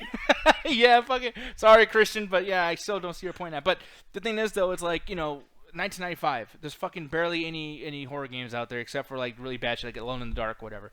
And then Oh, we yeah. get something like this, and he's you just hear like Nemesis just saying stars, and you don't know where the fuck he's at. You just hear him in the walls. You hear the groans of zombies in pain because being dead hurts apparently. You know what I mean? Yeah, So I could imagine that. yeah, so just imagine just like, oh fuck, you know what I mean? It just being dead. Now we get this fucking weird like coughing up loogie zombie shit, and it's just gross sounding. It's like, ugh, I don't want to hear that shit. Yeah. I guess it gets to the point where it's like when Resident Evil games were coming out, they had to do new and different things because they set up they essentially created the fucking genres that they were basically in. So trying to essentially remake that, it's like yeah, you get to essentially get the same. For people that played it back in the day, they're not gonna get the same feeling. 'Cause that's why they try to change it up. Because I think the last third of RE2 is just new. They just straight up added. You're not gonna get those people. You're gonna get those people that, especially if they like nostalgia. Like, oh, I can't wait to play this again. For new people like me, I got to the point where I hated 2/3 of the game. The last third was fine because at that point I understood the stupid logic that this game fucking has. Where it's like, make sure you rotate every fucking thing. Make sure you fucking do every goddamn stupid, rub everything against everything else so you could somehow figure out the fucking logic behind this game. And then maybe you'll eventually got to the point where I understood the internal logic of the video game, so I was able to get past the last part faster. But the stupid electrical system, oh my fucking god, that was the dumbest thing I've ever done in a video game. Yeah, man. Who makes an electrical system and in order for you to figure it out, uses chess pieces? Ruth says no idea what the channel points thing is, but clicked it for a few times. Food's ready to soak up the alcohol, so I'm out. All right, man. Well, peace out, Have dude. fun. And here's the thing, though, man. It's time for us to get into something that I mean, because I already made people enough mad with fucking Resident Evil 2, and I'm sorry for that, people, but I'm gonna make you a lot more mad in a minute. What's up? Fucking this movie right here, y'all. Cats. And we're out. God damn. So, starting off, and I don't know how to even begin this shit, okay? Because, I mean, like, the anger that I have for this fucking thing and the anger I have for people that like to placate to whatever a meme or trend is for these fucking movies, you guys are the reasons why movies that are so fucking good out there are not even on, they're not even at the movie theater. They're fucking on Netflix still. It's like, dude, what the fuck? It's so frustrating. And Julian, no, because I know what you're going to do. You're going to come in here, and you're going to be like, oh, dude, fucking cats are so creepy, bro. No, fuck that. I'm not even going to deal with that shit today, sir. No fucking way. The premise of this movie is, and man, they tell you right away, big fucking number here. The genital cats, the genital cats. Yeah, and basically what it is that there's these particular cats. And by the way, I'm just attempting to tell the fucking premise here. I could be fucking wrong, and it's really hard to fucking pay attention to this shit. But all these cats have a goal, right? And they have a goal to be somewhat sacrificed because they get to be the genital cats. Or I'm probably saying that wrong. There's like Kids cats. I honestly don't know what the fuck the word was trying to get at. Like Jellicle. Yeah, Jellicle, but then there's like there's Jellicus. There's two different versions. What the fuck does Jellicle mean? Yeah, Jellicle. It's just a name for like basically like that religion of cats. Yeah. And if I guess I recall. And there's some kind of elitist fucking thing with this. There's some kind of she said, dude, these cats can teleport. Yes, they can. Yeah, we know magic exists in this fucking universe. Son of a bitch. But yeah, and what they want to do is I'm not even sure if they're competing. They're living their lives, they're dancing, they're doing all this shit. But they want to be chosen at the end of it. And I mean, as far as the premise goes, am I right for what I interpreted as, Alan? Okay, so from what I got from this movie, because all it is a premise, is there's this ball that ends up happening like once a year, and whoever wins, it becomes a jellicle cat, genital cat, angelic cat, which is what I thought it was for 90% of the movie. They get to essentially live in like the rich palaces and like, because they're all street cats. They're all like living on the fucking streets getting scraps. But like the if you become a jellicle cat, you basically get to live in like an apartment. You get to have like a house, and you get to live with a human and get. Like, that's what I at least got from it. What'd you get, Jet? Yeah, what'd you? So basically, what I got from it was, if they're chosen after this whole ball or whatever, if you're chosen as the jellicle cat, what happens is you're sacrificed, and then you get to like create a new life for yourself. What? Okay. Yeah. Sorry, what? They sacrifice? What the fuck? I missed that. Yeah, because basically you're giving up this life in order to go to a new life. Yeah. I think they meant that metaphorically. I don't think they're being murdered. No. That's the thing. They are being murdered. That's the thing. Like, I'm not sure. I'm just saying sacrifice because, like, I mean, let's be honest. Like how that movie ended, I don't think that person's coming back. Yeah. And that's a particular thing too, is like when thinking about this, this is kind of like how 300 is, man. Like they're just like, fuck yeah, we're gonna go to battle, and if we die, we die as warriors. Nick, Spartans. Shit. Fuck you. No, Nick. This is the part where I say, oh, I love you, you're my girlfriend.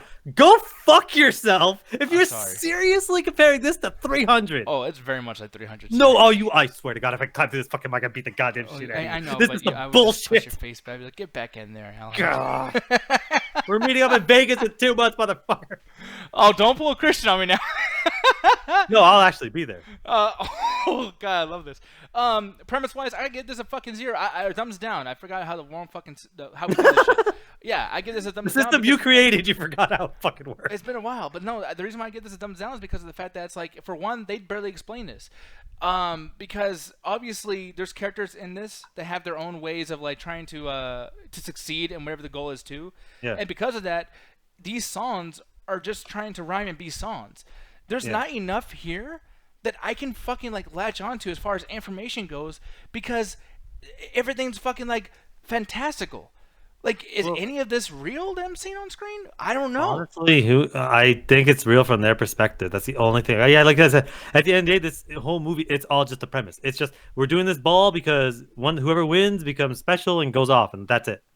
Yeah, because jellicles are and jellicles do what jellicles would. I don't even know what the fuck. He's pretty much like getting some of the fucking lyrics. He wants to actually either saw the song or actually watch the fucking movie. But the thing is, though, Jet, as far as premise goes, as far as what you interpreted it as, did you enjoy what the premise was? Was this something that you were able to kind of walk into and be like, you know, I might actually like this? See, here's the thing. It it could have been a good premise, but how this was put together is really bad. To where Mm-hmm. like you easily get confused by what's going on. Like you get lost. So I'm gonna have to say a thumbs down for me. I'm gonna assume that Alan, you mean you give this shit a thumbs down hard. Actually, the opposite. If you just told me the premise, hey, there's a bunch of these singing cats and they want to sing to get a better life, I'm like, you know what? Fuck it. Why not? Like I've watched movies. I watched a movie in which one of the presidents of the United States was, in order to free slaves, in order to be the vampires, freed the slaves. Okay, yeah, that's true, right? I forgot about that. Abraham literally Abraham Lincoln Vampire Hunter. The reason he freed the slaves was to use them to fight vampires. Wow. I didn't watch that and that movie. movie is amazing. But yikes. The next thing I need to talk about, though, that's really, and this is where I start getting really fucking mad, is that who the fuck was this for? There's so much shit in this goddamn movie. The intended audience, I give this a thumbs down on because of the fact that, like, dude, this is for adults. It clearly has to be. There's a scene where Rebel Wilson is laying down and she's gyrating, doing all this weird shit. I'm like, okay, well, she's dancing. Yeah, and I'm like, Taylor Swift did that shit too. I think her titties were gyrating during part of the song. yeah, it's fucking What ridiculous. It is fucking ridiculous. But no, They were had this so horny. yeah. You were asking that too. Like, why are they so horny? I'm like, I don't know, because they're fucking cats. I don't get it. But the thing is, though, is they do these shaking of the tits, all these crazy things. And then there's a part where when Rebel Wilson's doing that and her legs are in the air, her hand, I swear to God, people, I swear to God, it looked like she was masturbating. And I was like, yo, what am I watching? I hope no one fucking walks in. I got a new fucking monitor. I don't need to see that shit. Yeah, man, she was literally masturbating, and I'm like, even if it's like a cutesy, like, oh, well, we're cats, so like if we just touch it, doesn't mean that we're sexually aroused. We're just, we're cats and we're jellicle, whatever the fuck.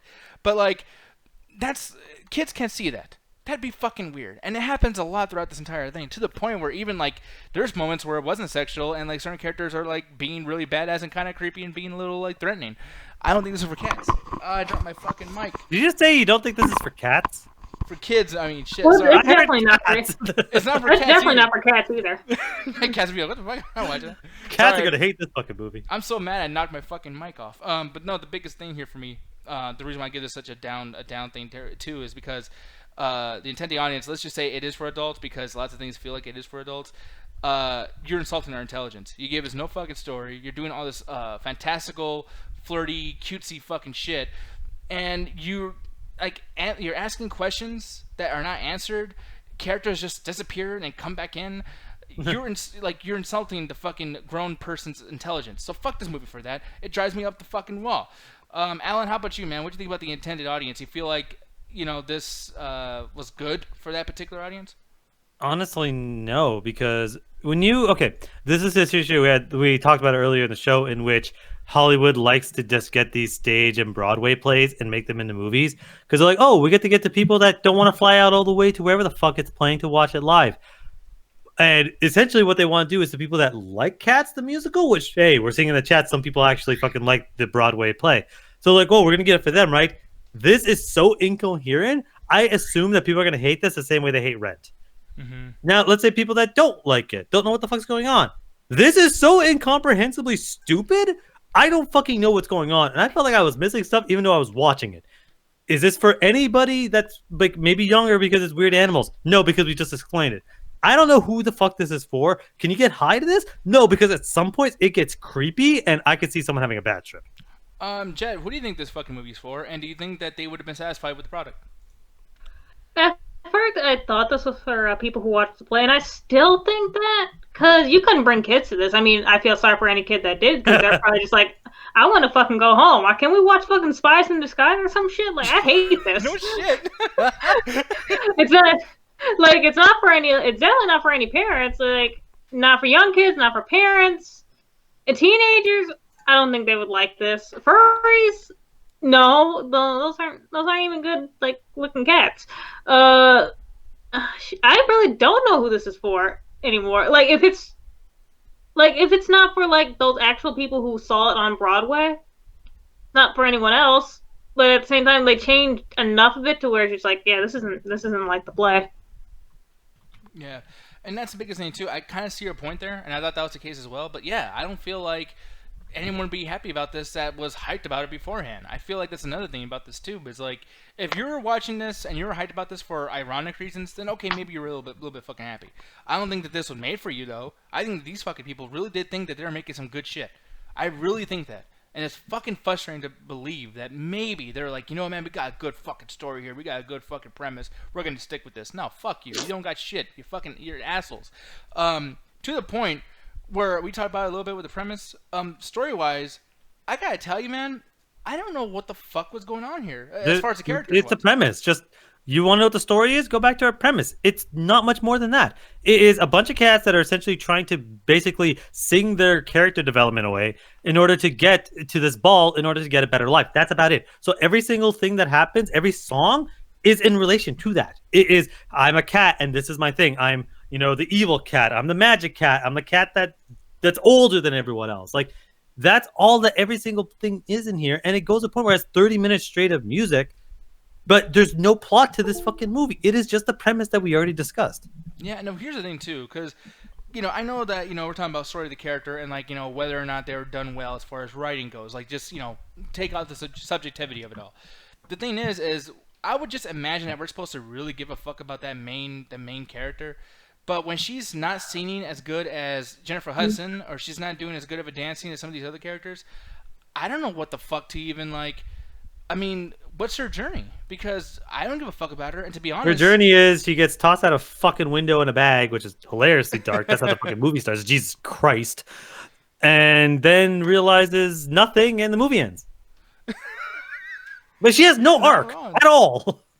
By the way, I like how my Stream Deck just died on me right now. That's fucking awesome. We're not live anymore? No, we're still alive, but I guess I'm trying to see. I don't know. Wow. So people, sorry if you guys keep hearing a Windows sound, but my shit just died. I don't know what the fuck happened. And yeah. Damn you, cats! What the fuck? Ah, son of a bitch! I'm so fucking mad. It keeps undoing and doing. What the fuck's going on here? Hold on. Fix it. I'm gonna try my best to fix it, but Elgato, I just want to tell y'all right now, you guys deserve to go out of business, because you motherfuckers are too expensive for all your shit, and it never fucking works. I had to buy a USB 2.0 for my fucking shit because the one that came with didn't work. I had to fucking change the USB on my Stream Deck thingy. My fucking $250 internal Elgato fucking stuff does not work at all. It still hasn't. I've had it for 3 months. It still doesn't fucking work. Spent a lot of money on that shit. Back. Yeah, but it's like, yeah, and now it's not working. I just unplugged the plug back in. Now all my settings are gone. So hours and hours and hours of work, people, was just for nothing. Gotta tell ya, don't buy Elgato shit, people. Seriously, there's other fucking brands out there, and I don't know who they are. You'll find them. Yeah, search for Elgato and go for recommended on the side. Yeah. Hold on. Let me see. Sorry, people. We're gotta stop the shit. So anyway, with cats. Sorry about that. Are we on the story that doesn't exist? Yeah. Yeah. So character-wise, yeah, I felt like I'll give that thumbs down as far as story goes. It's fucking terrible. But Alan, how about you, man? 100% thumbs down because there is no story. It's just the premise, and sometimes I can roll with that. Sometimes there are plenty of movies I like that don't really have a premise. But when the fact that the plenty of movies that all they have is a premise and they have no plot. Like I watch hundreds of action movies where all it is some dude stole my child, so I'm gonna beat up all these nameless goons until I get my child back. Like fucking movies like that can be incredible. But the stuff that it fills up, John Wick in comparison. I will find a way to bring up John Wick in every review I ever do. Okay. Go ahead. The in between stuff from the way the premise ends and the movie ends, it just wasn't interesting. So I'm like, you know what? Fuck you and your lack of story. Yeah. How about you, Jed? I mean, we talk a lot of shit about this, and obviously the premise was trash, etc., etc. But character-wise, do you feel like anybody was done right there? Character-wise. No. Because I'm basically just like trying to remember who was all in the movie, who actually had development. Kind of one person, and that's way at the fucking end. Everyone else really didn't have any development whatsoever. And even then, like in their songs or whatever, they're not getting development either. When it comes to musicals, you need to have two things. Either, well, one or the other, or both. which will make a good musical, you need to have either a good story or good fucking music that actually keeps things going. This had neither, and while I'm bringing that up, it didn't actually do anything for its characters. I forgot the personalities of every single character, especially fucking Victoria, who was the main fucking cat. She I had forgot her name. nothing going. Yeah, I don't remember Victoria's because her name was basically like a normal fucking human's name.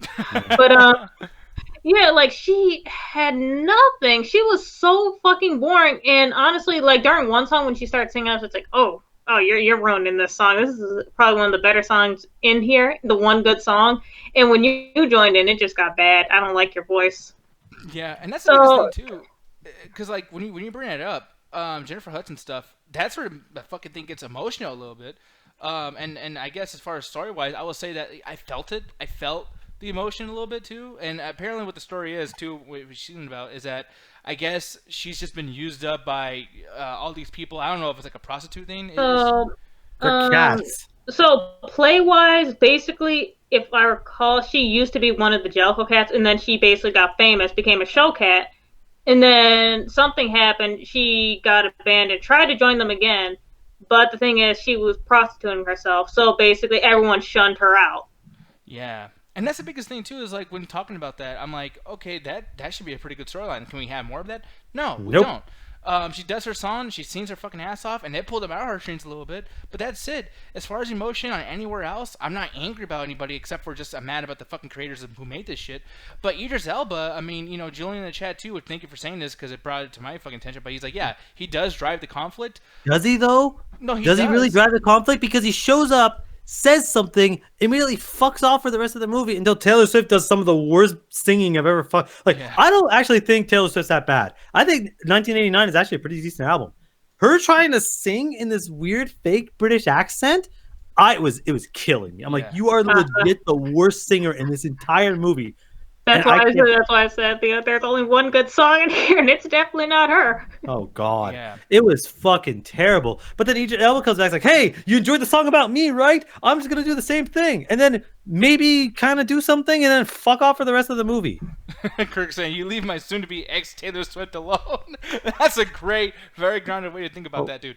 For me, though, I have to give it thumbs down as far as emotion. There's parts where I could have been like, you know what? It did affect me, but it affected me for fucking 10 minutes. And then they don't do anything else with Jennifer Hudson. They don't do anything else in any of these stories. Alan, thumbs up or thumbs down for that stuff?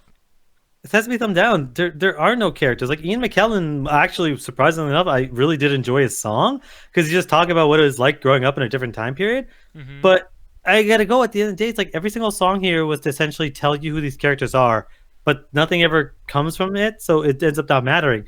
So it's like, who really fucking cares? So no, there's definitely a thumbs down on characters. How about you, Jet? I mean, was Jennifer Hudson enough for you to say, you know what, emotion-wise, I did feel something with this movie? Hell no. The thing is, while Jennifer Hudson, like earlier in the movie when she was having her whole thing, and then they had fucking Victoria come in and basically sing with her, they were trying to give a little backstory to Victoria too. And I guess it was supposed to be sad, but just like you're ruining someone else's development to try to get yours going too, and it's not working. You're ruining it. And otherwise, that's the only really emotion in the movie. But it got fucked up by that one fucking character joining in. Yeah, and it's really frustrating because there's potential, because these people are fucking talented at the end of the day. Like, Idris Elba is talented. Maybe I don't like her stuff subjectively, but maybe Taylor Swift is talented. We don't see any of this shit showcased here at all. No, because they for some reason, Taylor, you used to be a country singer, right? You're gonna sing in a British accent for some fucking reason. Yeah, the tone. By the way, where are we? Are we in America? Are we in France? Where are we? I'm so tired of her. I'm so tired of her trying to act sexy. I'm really tired. Oh, you don't like the toothpick that's trying to pretend that she has curves? I will say the tone they're going for is kind of like what Jet said before too, and probably a phrase that Alan's going to use as far as like being very stage play-y. I felt that's the one thing I'll give this movie. The tone that they're going for, they got it fucking through, and I subjectively I fucking hate that tone. I hate musicals. I hate stage plays. I hate that pretentious bullshit. I fucking hate the people who like that fucking shit. It drives me fucking crazy. But they did it. They achieved their goal. Did they though? I felt I was fucking handcuffed in the middle of a fucking school play. Not just a good play where like I paid money to go see it. No, it felt like I was watching like my fucking first grade son do some weird cat shit. And I'm like, oh fuck, well, I mean he's been doing his best. He's been training. I gotta fucking support him. I don't know these people though, so fuck these people. But I had to give it a thumbs up. Tone wise, they did what they were trying to do. Jet, what'd you feel about that? I mean, it was a musical. They definitely going through a lot of it. Yeah. Now, a lot of those weren't good. There's only, once again, only one good song. I mean, they did what they were supposed to do, I guess. Just wish it was better. Yeah. Yeah, and that's one of the things too about like even talking about in the sense that we are with these ratings is like, you know, there's things that you had to admit they did right. We're gonna get into that more in a little bit too, but it's just like, yeah, when a musical does a musical well, I still fucking hate it.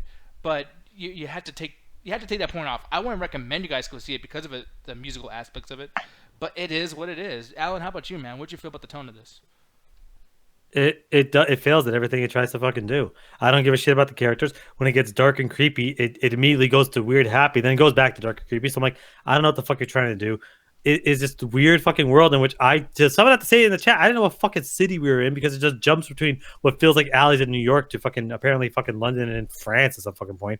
Mm-hmm. It's all over the place. It doesn't understand what it wants to do, and it suffers with the fact that we're trying to make something that really only works on stage into a movie. So when it cuts from different set pieces, it's jarring because they're not connected in any way.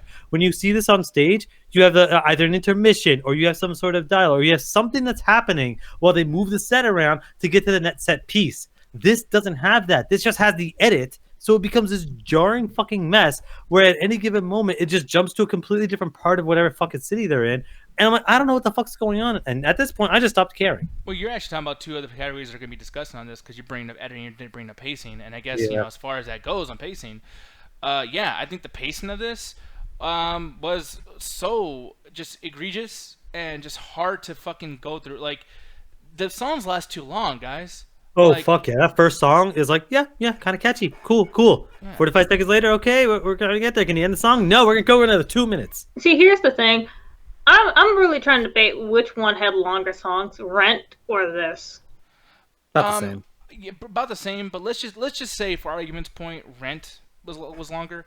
The thing is though, is that Rent is able to have long songs that are fucking hard to get through for some people. Even me, even though I kind of like the movie, but. Yep. The thing is though is that there's a movie in between the songs. Like at the end of the day, you're watching the movie, so the movie is going to be a movie, and then it's going to be a musical halfway through because that's also what it is too. It's doing two genres. This was like, I know we're a movie and we're in a theater, but fuck you, we're a musical, and you're going to go through that shit. We're going to fucking throw you through the whole musical obstacle course. And I was like, my God, I cannot wait for you guys to just talk and tell me what's going on. I got none of that. Everything's so just flashing lights, dancing, weird sexual stuff, people's faces up each other's ass and shit. Like, it's too much. I thumbs down for pacing because, good lord, slow down. Yeah. Chad, how about you? Yeah, the pacing was actually pretty terrible. Like, there'd be in so many different places and they're like, oh, wait, well, what just happened? Wait, what? Hold up.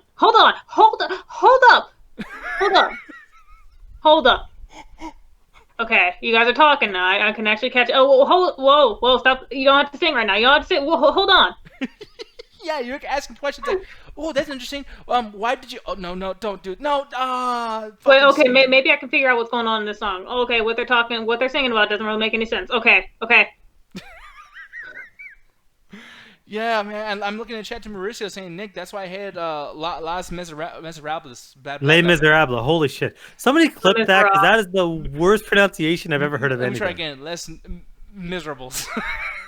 This director's last movie because they never took a break from singing. Oh, I didn't know that. And I like Hugh Jackman. I like what he did in fucking The Greatest Showman. So if that was the case, and Les Miserables...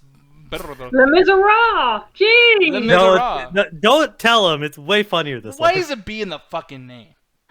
I mean, it's like, you know... Miserables. No, I gotta put that out there, too. Sorry to take a break from the fucking review, but it's like, when they do shit like that, where it's like, hey, it's a silent B, it's a silent this, silent that. If it's so silent, then it's fucking not there. silence it.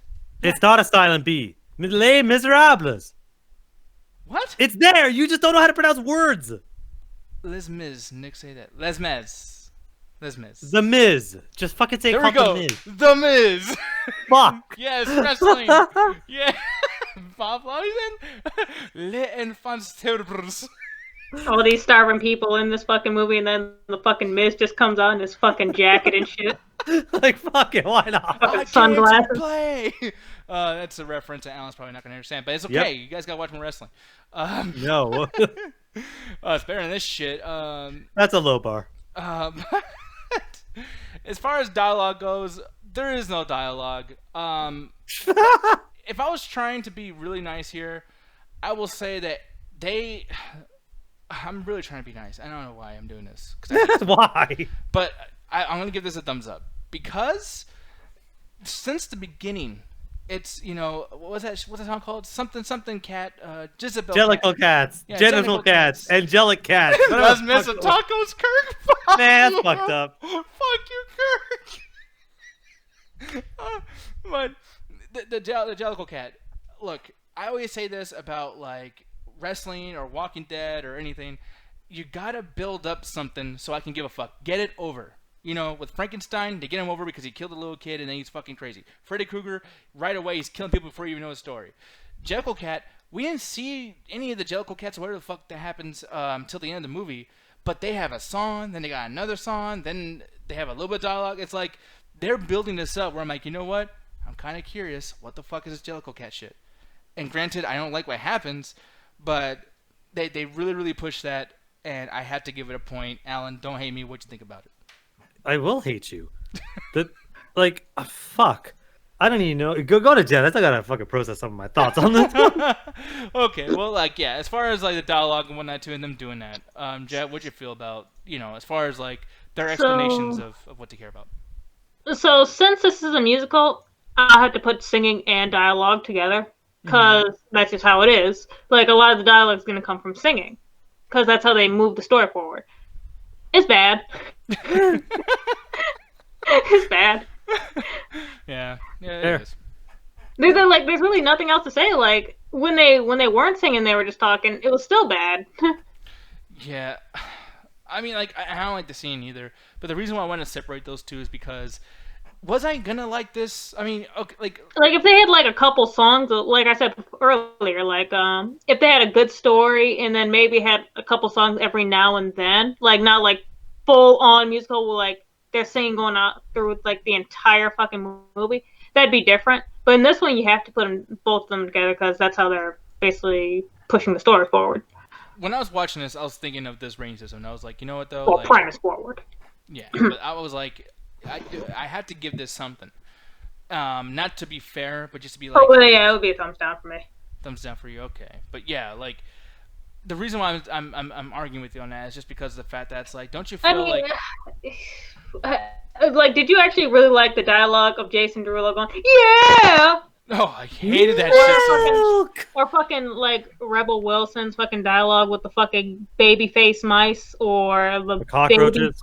baby cockroaches. No, Well, but I like the was she dialogue. talking to the cockroaches? Who was the one that was talking to the cockroaches? I don't I think remember. that was Rebel Wilson. She eats one. Was she doing both? Because I know she was Yeah. talking to the mice. Yeah, she did both. Oh, crap, trash. But the thing is, though, is I feel like they knew to bring up certain things about certain characters. Like, yeah, Jellicle Cats, like that's our fucking theme. So we're gonna keep fucking name dropping Oh that shit! Like even fucking Idris Elba as fucking what's his fucking McCavity. His dialogue was terrible too. My cavity. I don't remember even hearing much of his dialogue. He's always like, oh yes. Okay, I'll be the odd man out here. I think that the dialogue is fine. I think that honestly, a lot of it, like the only bad song is the one Taylor Swift does because she's so bad at a fucking English accent that I don't know what crack addict decided to fucking have her. Just have her as an American cat that got fucking left here. Fuck it, write a story for fuck's sake. But when they're actually talking, it's fine because everyone in here, except for like, I guess Jason Derulo, is actually a fucking seasoned Broadway stage actor. So it's like when they're having the little bit of dialogue, it's fine. When they're actually doing some of the songs, it hits a tone. The reason I fucking hate this movie is because none of the dialogue matters. None of the characterization matters because it never does anything with it. So I didn't hate the songs. I just stopped caring because the movie didn't give a shit. At the end of the day, though, I had to give it one more point. Innovation. I think cinematography-wise, this fucking thing, No. the people behind it, you can't see these sets are not beautiful. Yes, I can. These sets are fucking incredible, and it pisses me off more that they didn't do this with somebody else, like or with another project. Or had it animated. Hint, hint. Yeah, that's true. Or that too. That's true. That's true. True that. True that, dog. No, yeah, because if you're looking at back, like lots of this is obviously enhanced through means of online or special effects, but there's a lot of like places they're actually at. Like these are some really nice like literal sets, and they're moving from place to place, and the camera will turn almost like it gives you the illusion of being a one shot, but they'll like turn the set so you don't see that they're actually switching it up literally within the same shot. I think that's fucking amazing. I also think that I like the sets where they look so small and yet the place around them looks so fucking big. I mean, it reminds me of certain Mario levels back in Super Mario Bros. 3. Like this shit's pretty fucking cool. I just wish it was in this movie, but I have to give it. You fucking brought up Super Mario Brothers in this? Yeah, because there's scenes where, like, remember in like World 6 or 7, whatever the fuck, like Mario is like really, really big, and then like they're really small, and then vice versa. Like that's kind of cool. Climb into this mic so I can beat the shit out of you. I'm sorry, it's kind of cool. Like Honey, I Shrunk the Kids. I know it's a real simple fucking special effect, but the thing that like they're walking around, there's a huge ant, and they're like fucking fighting with the ant. Like that's fucking cool. That's hard. Yeah, Honey, I Shrunk the Kids is a really, really innovative movie. This isn't, and I'm going to jump in on the fact that the cinematography in this is garbage because, one, it's hard to tell what fucking city they're in. The lighting is so ridiculous in some cases. I don't even know what tone they're really going for because sometimes they'll have this weird dark atmosphere when it's supposed to be a fucking like sunshiny song. Anyway, sorry, I'm hearing myself a little bit. Oh, sorry. I couldn't tell what city we're in. The fucking size thing was so inconsistent that I had no idea when are they the size of humans or are they the size of cats? Because when they're in the streets, they're fucking tall as shit. When they're in a house, they're small as hell. There's no consistency with the size of these cats. There's no consistency with any of the lighting. There's no consistency with any of the places they're in because it feels like they're jumping. Whose house are they in? Are they in an apartment or a mansion? Yeah, but you really feel that way? You don't like the sets, man? Like you would get this a thumbs down? No, I don't like the sex. Not the sets. I'm sorry. That's not what you said. Well, I mean, like it seems like the sex would go pretty crazy in this movie. The orgy scene was done pretty well. Oh, fuck that that didn't happen. No way. I honestly, the way they looked at each other at the end, I thought that was gonna happen because they kind of like, you want to do it? Yeah. Watch the ending of the movie and don't tell me they don't think about the fuck. But Jet, the sets or just the overall the cinematography. What'd you feel? Here's the thing. I think it actually matched with the play because I think the play also was kind of like that as well. Besides, like how the CGI is with their faces and everything, and how the cats actually are, the sets actually are pretty nice. I don't know. I'm not. Yeah, like the lighting too. Because that part where you brought up earlier, yeah. Yeah, like, that scene was terrible. Fucking beautiful. Like that scene reminded me of like a theme park or whatever the fuck. Like, did you feel that way too, Jet, or not? I guess. I'm trying, people. I'm really trying to. Why? I don't know why. I didn't think of that as like a theme park. I did think of it as like they were on a Broadway play. I mean, yeah. You're more experienced with that stuff than me, though. So I don't know. But thumbs up or thumbs down for you as far as that goes. I'll give it a thumbs up. Yes, thank you. Kirk is saying, let's talk about sets, baby.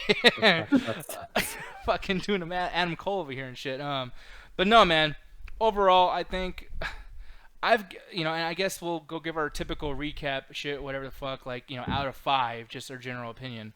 And then I'll equate that to whatever chat tag rating is. But like for me, this is a 1 out of 5. And I wish, because I hate this movie so passionately, I hate this fucking movie. I wish I can give it less than that. But sets are beautiful. The quality of fucking movie making is great as far as everyone that's behind the scenes. To the point where I almost feel sorry for him because this movie had to have patchwork done. As Alan would tell me. One patches. Yeah. See, like the thing is during the movie, like you had to tell me this that their freaking hands were showing up because I'm pretty sure while we were watching I was just like, that looks like a fucking human hand. They didn't do any CGI on their hands. Yeah, but then hands are hard. the whole time though, we saw that they were doing it with the hand. So to see that kind of like done and not done is like, oh, come the fuck on! Like it's half off or half done, half assed, whatever. Like it's early access movies, okay? yeah, this is it's frustrating. And if people don't make a big deal out of this, if people don't call this shit out for that bullshit right there, this is gonna start happening because this happened back in the day with fucking video games. And I know Alan's gonna get mad at me for me bringing this up again with the video game industry, but it's like, they did it a little bit like, hey, pre-orders and you'll get this bonus, and no one went, what the fuck? That's bullshit. They're just like, oh, okay, since the game guy said I'll do that, and then it's like, hey, patches, hey, early access, hey, give us money before the game's even made now. It's to the point where no game can come out and be done. That hasn't happened in all of 2019, guys. Like, look at that shit. It's fucking frustrating. And yeah, these games are getting awards and shit at the end of the year. You motherfuckers came out and it wasn't even done. Like, fuck you. This isn't a video game show, so I'm not gonna tear your fucking asshole over that one. But people are speaking with their money. Nobody fucking watched this movie. We're like $19 million in like 2 weeks on a fucking like $100 million budget or $300 million, depending on how much they fucking spent on this shit. Yeah. So yeah, they already paid with their money. What's up? Wasn't it like 90 million? I heard 300 and then 90. They spent 300 on this. They might as well just go out of fucking business now. Whoever fucking put this shit out. The biggest thing too is like apparently this did so bad at the box office. They took this out of like a shit ton of theaters, and now it's not going to be. No one's in the theaters. No one's watching the movie. Yeah, but the biggest thing is just it not being available for the Oscars. Because one thing I told Jed during watching this, I was like, I'm so fucking mad because I know this movie's going to earn an award. I know it's going to get something, and I was wrong. They were able to say, you know what? Fuck that. You guys failed so hard. You're not going to get shit. And I was like, you know what? For once, best visual effects. Yeah. Shit. Endgame, Cats. Best visual effects goes to Cats. Yeah, but Goose Game was fine launch day. Well, fuck you, June. But yeah, I gave it 1 out of 5. Alan, how about you? Oh, at this point, like this movie, like overall, this movie? Yeah, overall. Honestly, I've never been. This year, I've not been more bored in a movie than watching Cats. Like, it wasn't bad enough for me to be like, haha, this is so bad. It wasn't weird enough to be like, yo, what the fuck? It wasn't good enough to keep my attention. So I'm just like, I literally texted you at one point, can we start the show now? I don't want to watch the next fucking hour and a half of this movie. Yeah. And I'm just like, you know what? No, this is a fucking... I don't like to give 0 ratings, but there's nothing good about this movie, so I got to give it a fucking 0 out of 5. There's not a single thing about this movie that I like. There's not a single good thing about this movie. There's not a single thing I can recommend.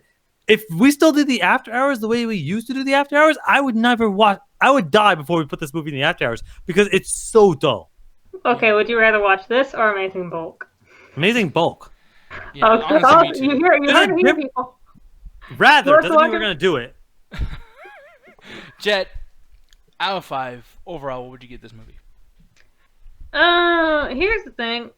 I didn't hate it as much as you guys did. Like, it did its thing or whatever. It was bad, but I mean, I wasn't bored throughout it. Like, there was always something keeping my eyes glued to the screen or whatever.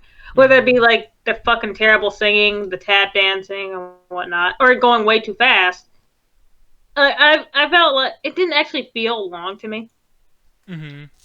And let's see, going into other stuff like characters, bad, except for Jennifer Hudson's character. But here's the thing: if you're gonna like take something from a play and then put it into a movie, you're gonna have to change a lot more shit.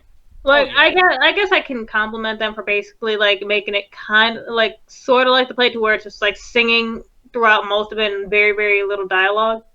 Mm-hmm. But when you put that on screen, that's gonna bore a lot of people if you don't have good fucking music. In which this didn't, and it's not really progressing the story at all. In this case, with Alan said, a premise. It wasn't progressing anything. It was just, okay, learn sort of about these cats that won't even really matter later because nothing that they sing about really does anything. Except for Jennifer Hudson. Like, the thing with Jennifer Hudson's character, she should have been talked about way more except for those, like, 3 parts to where it's just like, did she really earn, like, what happens later to her? Like, oh, no. at this point, I'm just like, probably not. The main character, Victoria, she was so boring. I don't know. They could have actually changed her to be more interesting, or like actually like put in an original song for her instead of ruining Jennifer Hudson's. Mm-hmm. Who was that played the ultimate Jellicle cat that basically determines who got to Judi Dench. Judi Dench. Yeah. Oh my God, there's a part at I'm sorry if I'm spoiling this for you guys, but it's just like, are you guys really gonna Two, fucking Don't one. let me do this?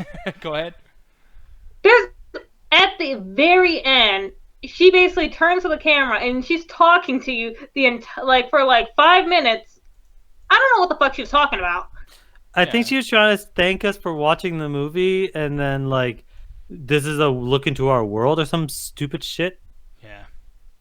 Because I was just like, what the fuck are you talking about? In the movie. Yeah, and it's one of those things too, where it's like, for one, I think that she was very comatose throughout this entire fucking performance, and it's like, look, I'm not trying to like talk shit about old people, whatever the fuck, but like, I noticed this with The Irishman too, and notice that we didn't review The Irishman. There's a reason why, because I don't want to piss people off, and I don't want to talk shit about people I actually love. But these old people need to do old people shit in movies. Like, just like when kids are in movies, they play kid characters. You know what I mean? Like, play what you are. Judi Dench, like, she might as well just been fucking sitting on a throne just chilling. Like, I mean, put her on a fucking couch. Like, have her be that fucking cat who just wants to like lay down and lick her fucking ass all day. Because my god, she was terrible in here. She might as well be fucking dead. Crazy she looks dead. And, like, literally everyone was fucking bad. No, like, I think Victoria, Rebel Wilson, and who played the big, like, Josh Gad, or not Josh Gad. Was that Josh Gad, the one who wanted to, like, basically, like, go to another life to basically get fat again? No, that was oh god, I know it's not. He has Chris a talk Farley. show. Is it? It's not Chris Farley. Because he was also terrible.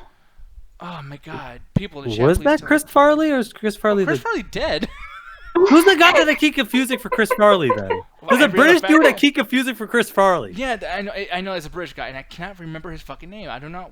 Like, he has his own show. He's really popular right now. But yeah, so like they were all terrible. Honestly, fucking Jason Derulo, with all his like annoying fucking things that he said in the movie, he was actually pretty good in this. Taylor Swift, bad. Idris Elba, like, okay. James Corden. Yeah, thank you for pointing that out. Yeah, I don't know why I keep confusing it for James Farley, but yeah. It's not James Farley, that's Chris Farley. God damn it. Whatever! You said like fucking 5 different people. Kevin James. But yeah, like, the thing is, like, the actual effects of the cats you never actually get used to at all. Like, the whole time we're just like, it still looks weird. It still looks weird. It still looks weird. To where it's just like, I couldn't actually. They fucked it up. The sets were nice, but if the cats actually looked okay, or they actually had people just dressed up as cats, this would actually look very, very nice. I don't think I'd have as many complaints about it. I wouldn't put this on like a top, like, most hated of the decade or this year list, because like I don't hate it at all. Like, I'm probably not even gonna think about it later. So I would say probably like 2 out of 10. Wait, 2 out of 5 or like 2 out of 2 out of 5, yeah. Yeah, I'll still keep it 2. Okay, yeah. So this is not going on my worst of list because I keep forgetting I watched this movie. What? Like, yeah, I thought you're gonna like show something on screen, but I was like, no, this movie, Cats. Like, you're like, yeah, this Cats. Like, no, like this won't be on my worst list just because, yeah, it's like I'm gonna forget I watched this. Like, there are plenty of movies that came out this year that I think are objectively fucking terrible movies. This is just like, fuck it, I'm gonna forget I watched this, and like we'll see what happens in 2020. So here's the thing, people. We're going to get through this stuff really, really quick because I know that we've been doing this for a while. And the next reviews we're going to do, we're not going to be doing that format. We're going to be doing recaps. Okay, yay, recaps. Way, way easier, way, way faster. Something that I've been wanting to talk about for the last fucking week. My boy Adam Sandler is doing something serious for once. Thank God, right? Waterboy 2. Oh, man, that happens. I'd be so fucking mad. But this is Uncut Gems over here. And, yeah, obviously Adam Sandler and Kevin Garnett are the 2 stars of this. And premise-wise, I mean, here's the thing. I don't want to talk about the premise too much because it almost kind of gives something away a little bit just because of the people they owes, etc. But Adam Sandler is basically in this American jewelry place. It kind of reminds me of Hardcore Pawn for the most part. I don't know if you guys remember watching Hardcore Pawn on True TV, but it's a really Get the fuck out of my store! How dare you insult my fucking daughter? Get out of here! That's my bitch! That's my bitch right there, Les! That's my bitch! Get that piece of shit out of my store! I'll fuck you up! I'm 70 years old! Don't fuck with my kid! I love that shit so much. But here's the thing, though. Mauricio is saying Julia Fox. Yeah, Julia Fox is actually her first movie that she's ever been in, and it kind of shows a little bit, but I ain't gonna talk too much shit yet. But this guy, you know, he... Watch your profanity! I love you, Cedric. But But yeah, the Safdie brothers is doing this, and the last thing they did was back in 2017. It was called Good Time, and this actually has the same kind of shots, the same kind of music, the same kind of just overall feel, which is really really cool. But Can I stop you for a second and say I haven't seen Good Time, and literally every time you fucking say it, I'm thinking you're talking about some fucking like sitcom. Good Times, like Yeah, that's what I keep thinking too. put on the fucking like big screen. Yeah, no, and I thought that same thing too back in the day. I kept calling it Good Times. Every time I try to look up a trailer, whatever the fuck would actually like write the shit there. Good time film. Yeah, and thank you, Julian. Yeah, he's like, style is the word you're looking for. Yeah, man.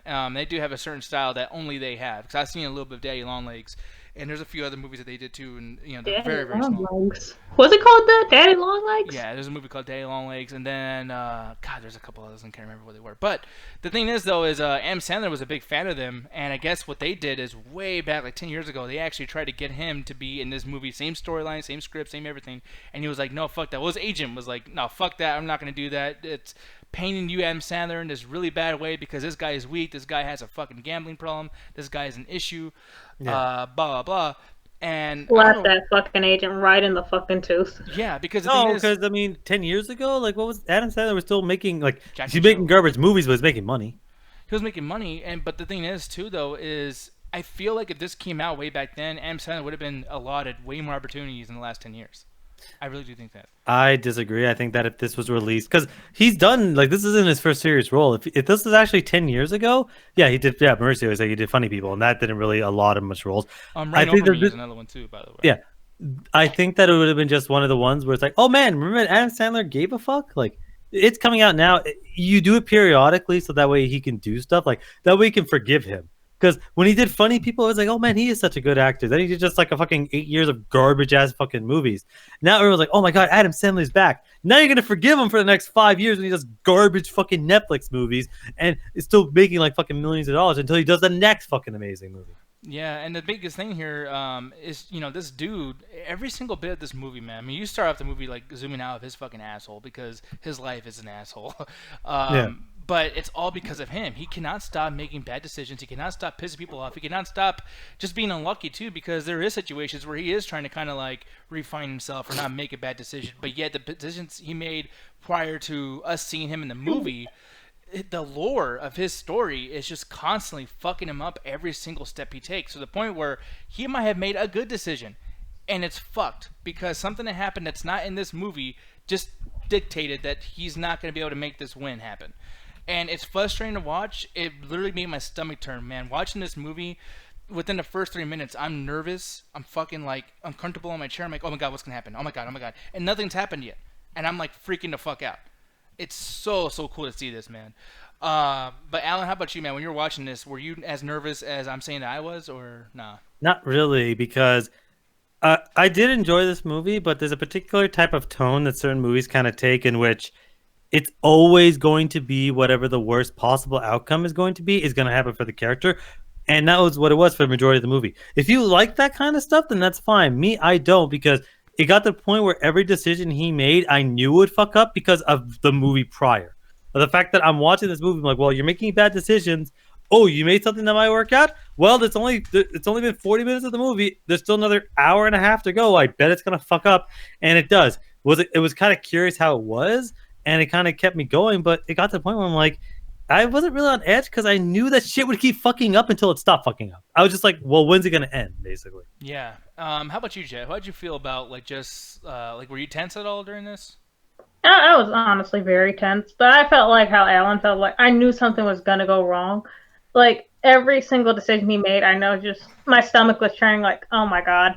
Because here's the thing, something that you guys probably don't know about me. I hate watching awkward ass fucking situations. if I've seen like something on TV or like I know something bad's about to happen, I'm just like, oh, they fucked up that. I would have to change the channel because I'm just like, I'm not watching that fucking embarrassment. I'm not. Yeah. I don't want that fucking secondhand embarrassment. Click. Yeah. Because you feel like you're the character. Like, there are times where I'm just, like, almost yelling at the screen, stop being stupid! And the thing is, like, I am questioning this movie. Is it just, like, is he really making bad decisions, or is he just really unlucky? Both. That's the biggest thing, too, is, like, he's probably made many bad decisions, but there's good decisions he's made in this movie. And that's No, one of the I things think he's just lucky. Well, like he's lucky, but he's also like sneaky, and he's also like very calculating in his gambling Cause he, shit. You know what I mean? cause Like, the, cause the thing is, like, he does, like, the things that he actually does work out, but then something happens. It's just like, and it's not really his fault. It's always someone else's fault. And it's just like, oh, fuck. yeah. But no, And but at that's the end of the day, it is his fault. Like, okay, a lot of okay, again, we're not really spoiling much of the movie. There is a lot of gambling that ends up happening, but you see a lot of the times he's the one. Like, there are situations in which if he just stopped, if he just said, "Fuck it, I'm never gonna gamble again," he could fix a lot of his problems. He could be there and be like, "I'm gonna find a way to make this work. I can work around it. I can do this." Because there's plenty of fucking times in which he like there's a situation halfway through the movie. If he simply just did his job, he would have solved every problem he had.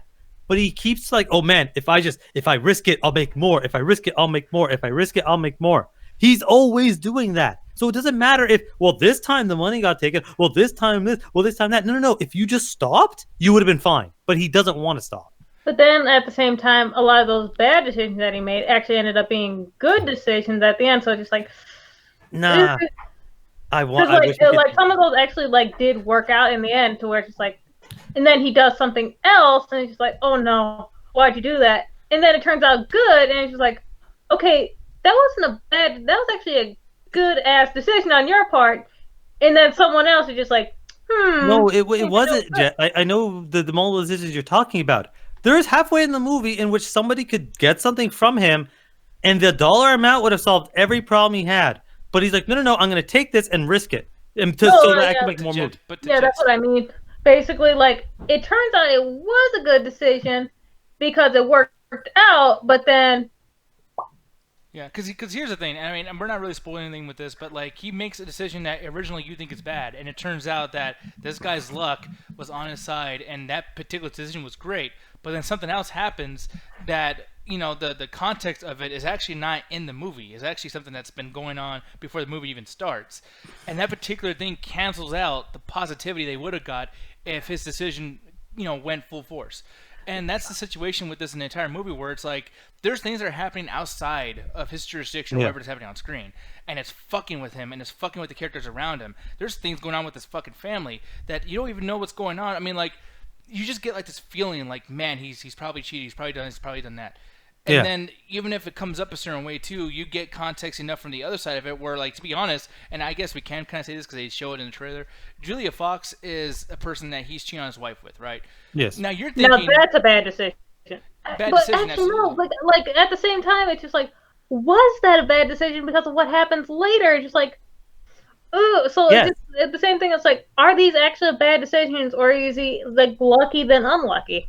Yeah, because it's all him. Like I would again. One of these days we'll get into a spoiler discussion. They throw out 2 or 3 numbers in here. If he just dealt with one of those numbers, if he stopped gambling 20 minutes into the movie, the rest of the movie doesn't happen. If he just does his job, the movie can stop. But it's his sickness. It's his need to consist with everything. He's gambling in every single aspect of his life, from family to his job to everything else. He is addicted to gambling. So even though at some points when he can get this check to solve all his problems, he's like, I can make even more. And that's what fucks him over. He is the cause of every single thing that happens in this movie. Even if something outside of jurisdiction fucks him up, it's because he couldn't stop. Yeah, I mean, I feel like that is, I think that's more opinion based, because like I agree with you, but I think that there's certain things that I disagree, because I've been in his shoes before. Because like in the scene that you're talking about as well, it's just like, part of me is also thinking like, okay, these certain people were in there at the time, and if he wouldn't if that actually worked out and he got a little bit more money, that would have been better for him. But at the same time, I'm guessing he wanted more money to not only solve his problems at home, but then also have enough money to pay off whatever's going on there. Yeah, and the biggest thing too to bring up, and I know like we still disagree on that, but it's all good. We're moving on from this, and it's like one thing I will say that Julia Fox's character, and granted, she might not be the best actress and everything too, but like this character, mainly just a character, fuck the actress, the character. When you see the trailer, you're like, oh, this bitch, and then you see her in the beginning of the movie, you're like, oh, this bitch. You don't realize how great of a character she is and how realistic she is, to the point where this movie does not mind making villains to you seem like okay people that you can actually deal with. Even Adam Sandler himself, he's not a good guy, man. Nope. He's not. But Oh yeah, he's a complete fucking scumbag. yeah, he's a fucking piece of shit. But there's this world is such a fucking general piece of shit that I would rather hang out with Adam Sandler than anybody else in this movie. And same thing with Julia Fox. I know that she like is fucking up this marriage, etc. But I like her. Like, you know what I mean? Like, I could, if I was in this movie, I wouldn't mind chilling with her. And if she told me her story about why she's doing what she's doing and why she's mixed up with Adam Sandler, I'd probably understand her story and I would actually still respect her. She's not just this stereotypical, oh, you're fucking this bitch, she's a piece of shit too. It's like, this movie doesn't like to stick on stereotypes, which is the best thing for Kevin Garnett. He's a basketball player in real life. And by the way, the movie takes place in 2012, and it's actually very important that it does take place in 2012 because Yeah, it's a series of they actually do that really interesting where they just basically getting in various basketball games, and Kevin Garnett does his role really really well in this movie. yeah, because you're thinking like, and here's the thing, and maybe when you watch a movie like this, or even Scorsese movies too, every time there's like a bunch of black dudes just chilling and they have jewelry or whatever, and then they take something. You're like, oh, those are the bad guys, or they're all gonna gain up a Adam Sandler, or all they're gonna do is because these movies do that all the fucking time, especially indie movies, right? He's a victim throughout this whole fucking thing, but then when you think about Adam Sandler's character, he's kind of a victim too. He goes in there, and the whole movie's called Uncut Gems, and he has this gem that Kevin Garnett just has like this weird like connection with, and he's like, dude, this is gonna help me out with my games or whatever. Can I borrow this? And Adam Sandler's like, cool, but let me get some collateral, blah blah blah. They do this collateral thing. It has to do with Twitter, but whatever the fuck. And the thing is though, is that Kevin Garnett takes it, and the whole intention is him to give it back to Adam Sandler. He's not pulling no shit. But the thing is, this movie you have no idea where they're going with, so you're thinking, oh man, he just fucking bum rushed Adam Sandler because he's Kevin Garnett. He can do whatever the fuck he wants to do. You know what I mean? He's a star, so he just jacked his shit. He didn't though. And I'm not gonna tell you how that ends, but it's like it getting to a point now where they both have reasons to say fuck you, because Adam Sandler does some really scumbag shit to him pretty much before Kevin Garnett does something to him. And like Keith Stanfield is in the middle of this too, and I feel for his character because he's going through so much shit too, and there's context with him that happens before the movie as well that kind of comes at the forefront as well. That I'm just kind of like, dude, like. He's sick of Adam Sandler's shit. He becomes a villain halfway through the movie, but he also has. I mean, if I was him, I would do the exact same thing. I would do the exact same thing. It's so chaotic, man. But Kevin Garnett and Lakeith Stanfield, and I'm probably saying his name wrong. Sorry, people. I'm fucking stupid. But Alan, what do you think about those two characters and how they did in the movie? I think the acting from everyone was stupendous. Like I did not expect to be, because at first I'm like, I don't want to watch an Adam Sandler movie. I can't stand his voice. I can't stand the way he looks. Halfway through the movie, I forgot I was watching an Adam Sandler movie. Like halfway through, I forgot. I'm like, that is the best thing in the world, especially for an actor I really don't like. I'm just like, yo, oh yeah, right. This, like, I keep calling him by his fucking character name. I'm like, oh wait, no, this is Adam Sandler. I almost have to keep reminding myself, but I'm just like, yeah, you're really pulling this off. You're making me believe that this is happening. What do you feel about Lakeith Stanfield and KG, Jet? I thought they did great. Like, Stanfield is always great in like every single movie that he does. Even Sorry to Bother You. I mean, I agree with you to an extent. He was okay in that movie, but I hate the movie. But go ahead. But yeah, like basically, like Alan said, like everyone's performance in here was good. Although I will say, Adam Sandler doing that voice the entire time. In the back of my head, I was just thinking about one, my fucking grandma, and two, I was thinking about that one fucking lady from 8 Crazy Nights, the old woman that he voices and shit. Oh my god, I can't believe you remember that movie. Yeah. Like at certain points, I was just like, okay, he sounds like her, and it's giving me war flashbacks. And there's even a scene, people, where he says, "Oh, I'm gonna come." It's like, oh, he says it Jesus twice. Christ. The first thought, I'm like, okay, whatever. I could forget about it. The second time, I'm like, oh, come on, man. Yeah, I mean, it's fucking yikes. Marissa saying this movie is very Jewish. Oh, it tells you. It tells you a lot. It makes sure you never forget. Yeah. I mean, a little too much, but at the same time, I'm not saying it's too Jewish. I'm saying that they remind you a little too much, where it's like, they're pretty offensive with some of the throwaways that they can just put out there. Especially Stanfield's character, man. He loves saying that shit. Like, in case y'all forgot, he's a crazy ass fucking bleep. But yeah, man, it's kind of strange. This movie is definitely circumcised. Jesus Christ, Julian. But yeah, man, and Julian's Jewish, by the way. So if I edit this and someone watches the video, it's all his fault. Don't blame him. Yes. He made the move. But yeah, I mean, to kind of wrap everything up here, all I will say is that this movie does not stop. For a movie that doesn't have any action, I think that like this is a bigger roller coaster than any horror movie I've seen this year. It's a bigger roller coaster than any action movie I've seen this year, and yet there's barely any action. And I will say, and this is definitely not a spoiler. This is why I love to say this for the end here. It has a good ending, and it also has a very very bad ending, and it kind of has a good ending. It's one of those endings where it's like The, I don't want to say exactly like what character was right about certain things, but to the point of what we're arguing with Alan earlier is that the guy is not that much of a fuck up, and the ending is really about that. Meanwhile, to Alan's point, he's kind of a big fuck up. Man, I That's the thing. swear to God, this whole thing of like he didn't do that much wrong, motherfuckers. See, here's the thing, like, what we're arguing about now, whether he just makes bad decisions or if he's, like, unlucky or lucky, it seems like that's what they're really going for in the movie. Like, something good happens to him, something bad happens. Something good, something bad. Something good, something bad. Like, but, yeah. I mean, like the one thing I will bring up too is like weekends in a movie. And you're probably thinking like, Oh, yeah. okay, well, how the fuck can this person be even slightly connected to certain things too? Because he's such a star. There's a reason why this movie takes place in 2012 because Adam Sandler's phone and how that kind of has a limitability with certain things. So certain questions that you'll probably ask yourself because the movie is modern, it takes place somewhat in current day, but it's back enough where it's like you don't have questions like, wait, why didn't he get an Uber? Hey, why didn't he have this type of surveillance? Hey, why didn't they do? It's like this movie is modern enough but also not like old enough to be a fucking period piece. And The the thing that's thing cool is, about that is is that weekend. Oh, go ahead. I was gonna say, actually, funny thing is I guess you said it really dumb. Like I knew this wasn't necessarily 2019, but I didn't realize 2012 until you actually just said it. I'm like, I guess that kind of makes sense with some of the phones because I just assumed that there's so many phones out and people have phones for so long that this could have easily been like 2016, 2017. Because there's situations where like, oh, someone gets locked here and they call someone. I'm like, oh yeah, of course they have a phone. That makes sense. Like this is a situation where if you don't know the year, like it ends up not really like it doesn't date itself. Like this could be really in any year. But if you're a huge basketball fan, this is like, oh yeah, it has to be this year. But for me, it's like I didn't actually really realize it. Yeah, it's obvious because of basketball games. I fucking know nothing about basketball, nothing Yeah. in the slightest. So I'm like, I didn't really care about the time period. I didn't sit there. Oh, when is this movie set? It's like, no, I just was watching the movie.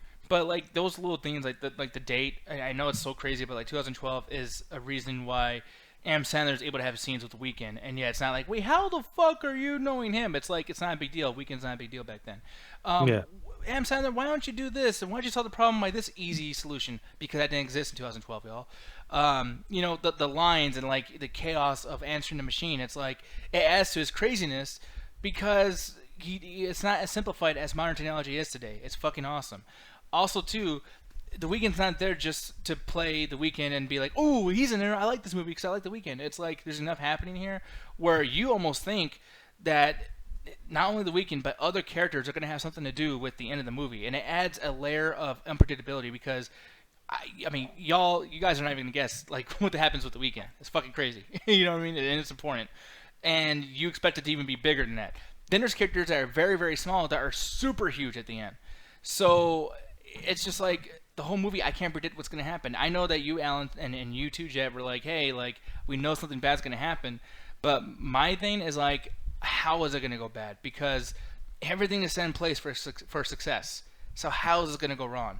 And I will Okay. tell you, I did not expect the ending, and that ending stuck with me for hours. I was broken fucking hearted to the point where, honestly, if I was by myself and I was not as in a good mood, I would have cried. Like, that fucked me up. Like, a lot. So, with that said, man, this movie is a 5 out of 5 for me. I fucking love this movie. This is my. I can now say it 100%. This is my number one favorite movie of the fucking year. People don't like it. It's cool. I think that Adam Sandler and the whole like him being a great actor or whatever the fuck. I think that was kind of like overly hyped. I don't think he was that great, but he doesn't have to be that great because he's technically playing himself. He's just cool. He's just a cool guy, like and going through shit. But yeah, I love this fucking movie. Jen, I'm gonna ask you, what's your rating of this movie? And any final thoughts of Uncut Gems? I thought this movie was very, very entertaining. Well, I knew like something bad was gonna happen at the end. I didn't think it would go that far, and it still leaves some things open to where you're still questioning, like, okay, okay, what's gonna happen with this? What's gonna happen with her? What's gonna happen with all this other stuff? Like it leaves it pretty. Can you say it leaves it pretty open? I would say Yeah, so. yeah, it's definitely open because there's answers or there's questions that are not answered, but it has so many answers, so many questions too, where you don't leave this movie going like, oh, but wait, it's like no, it's pretty definitive for the shit that you think you might want to care about. Yeah, and like Adam Sandler finally is doing something serious, and it honestly pays off. I would watch this movie 100 times over fucking the ridiculous fucking six. Fuck him for that piece of shit. This is the first Adam Sandler movie I've watched in like most of my life, like probably 15 years. But yeah, So yeah, so with that, I would honestly give it like a 4.8. a 4.5. You just can't say 5, huh? I You can't said say it's perfect. 4.8. 4.8. Yeah, Jesus What Christ. the I can do fuck? that. Are you God breaking damn it. it down that you get 0.8? Yeah, this is some bullshit. Just fucking round it Well, up. just doing You some know, pawn there- shop shit, just there like was fucking Adam there was Sandler. some nitpicks that I did have, but no one's gonna agree with me with those nitpicks. And it's mostly Adam Sandler type shit. Hmm. Like shit he doesn't like every move, but the thing is he didn't write this, so I can't really say like, okay, he decided to put that in there. He decided. I know he did. Yeah, no, that's true. But yeah, no. So 4.8 out of 5. I understand that. Alan, how about you, man? It's such a weird rating because if anybody else besides me is watching this movie, they're gonna fucking love every second of it. But unless you have the same personality as me, if you hate like Jet said, hate watching cringe stuff happen, hate watching people fuck up their own lives, even though they could literally just stop right there and everything would be fine. You like that's honestly one of the things that kept bringing the movie down, where I'm like, I'm so sick of this character because he could solve all of his problems 30 minutes into this if he just stopped being stupid. Like, I just want to hold him and just take away all of his money, put it in a fucking hole in the ground, and be like, literally wait an hour and then pay back the motherfuckers you have to pay back, and then wait another hour and your life will be fine. And it kept infuriating me. I wanted to fucking slap him and get some sense in him. But the thing is I enjoyed all the acting. I enjoyed the pacing. I enjoyed the set pieces. I think that every character they brought in was fucking great. Even characters that have been in garbage movie prior, like I think it's like father-in-law who he fucks out of because this whole fucking movie everyone's getting fucked out of something. Mm-hmm. Everybody that gets brought into this movie does something incredibly well. Even with again, they got like the Kevin Garnett. I didn't think as soon as I saw him, like, oh, they're gonna do what they always do, get a basketball player in, and he's gonna be terrible. I'm like, no, he's actually really, really fucking good. Everybody does their all. It goes, even though that there are parts where I predicted could happen, there are parts where I'm like, yeah, how is he gonna either solve this or get into trouble? So overall, I give this a 4 out of 5. Okay, I thought you were gonna give it 3 out of 5. That would have. I was thinking, but I'm like, no, 3 out of 5 means I have a lot of problems. I really only have one problem. Yeah. You could give it a 4.4. 4 and 3/4. Fuck y'all. Like, what the fuck is that rating?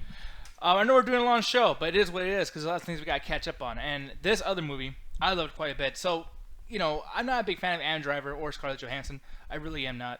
When I saw the trailer to this, it seemed to be one of those kind of like, not like a romantic comedy, but something that was kind of light and kind of like I don't even know what to even expect. I mean, it just felt so indie and felt so Netflix because it is on Netflix.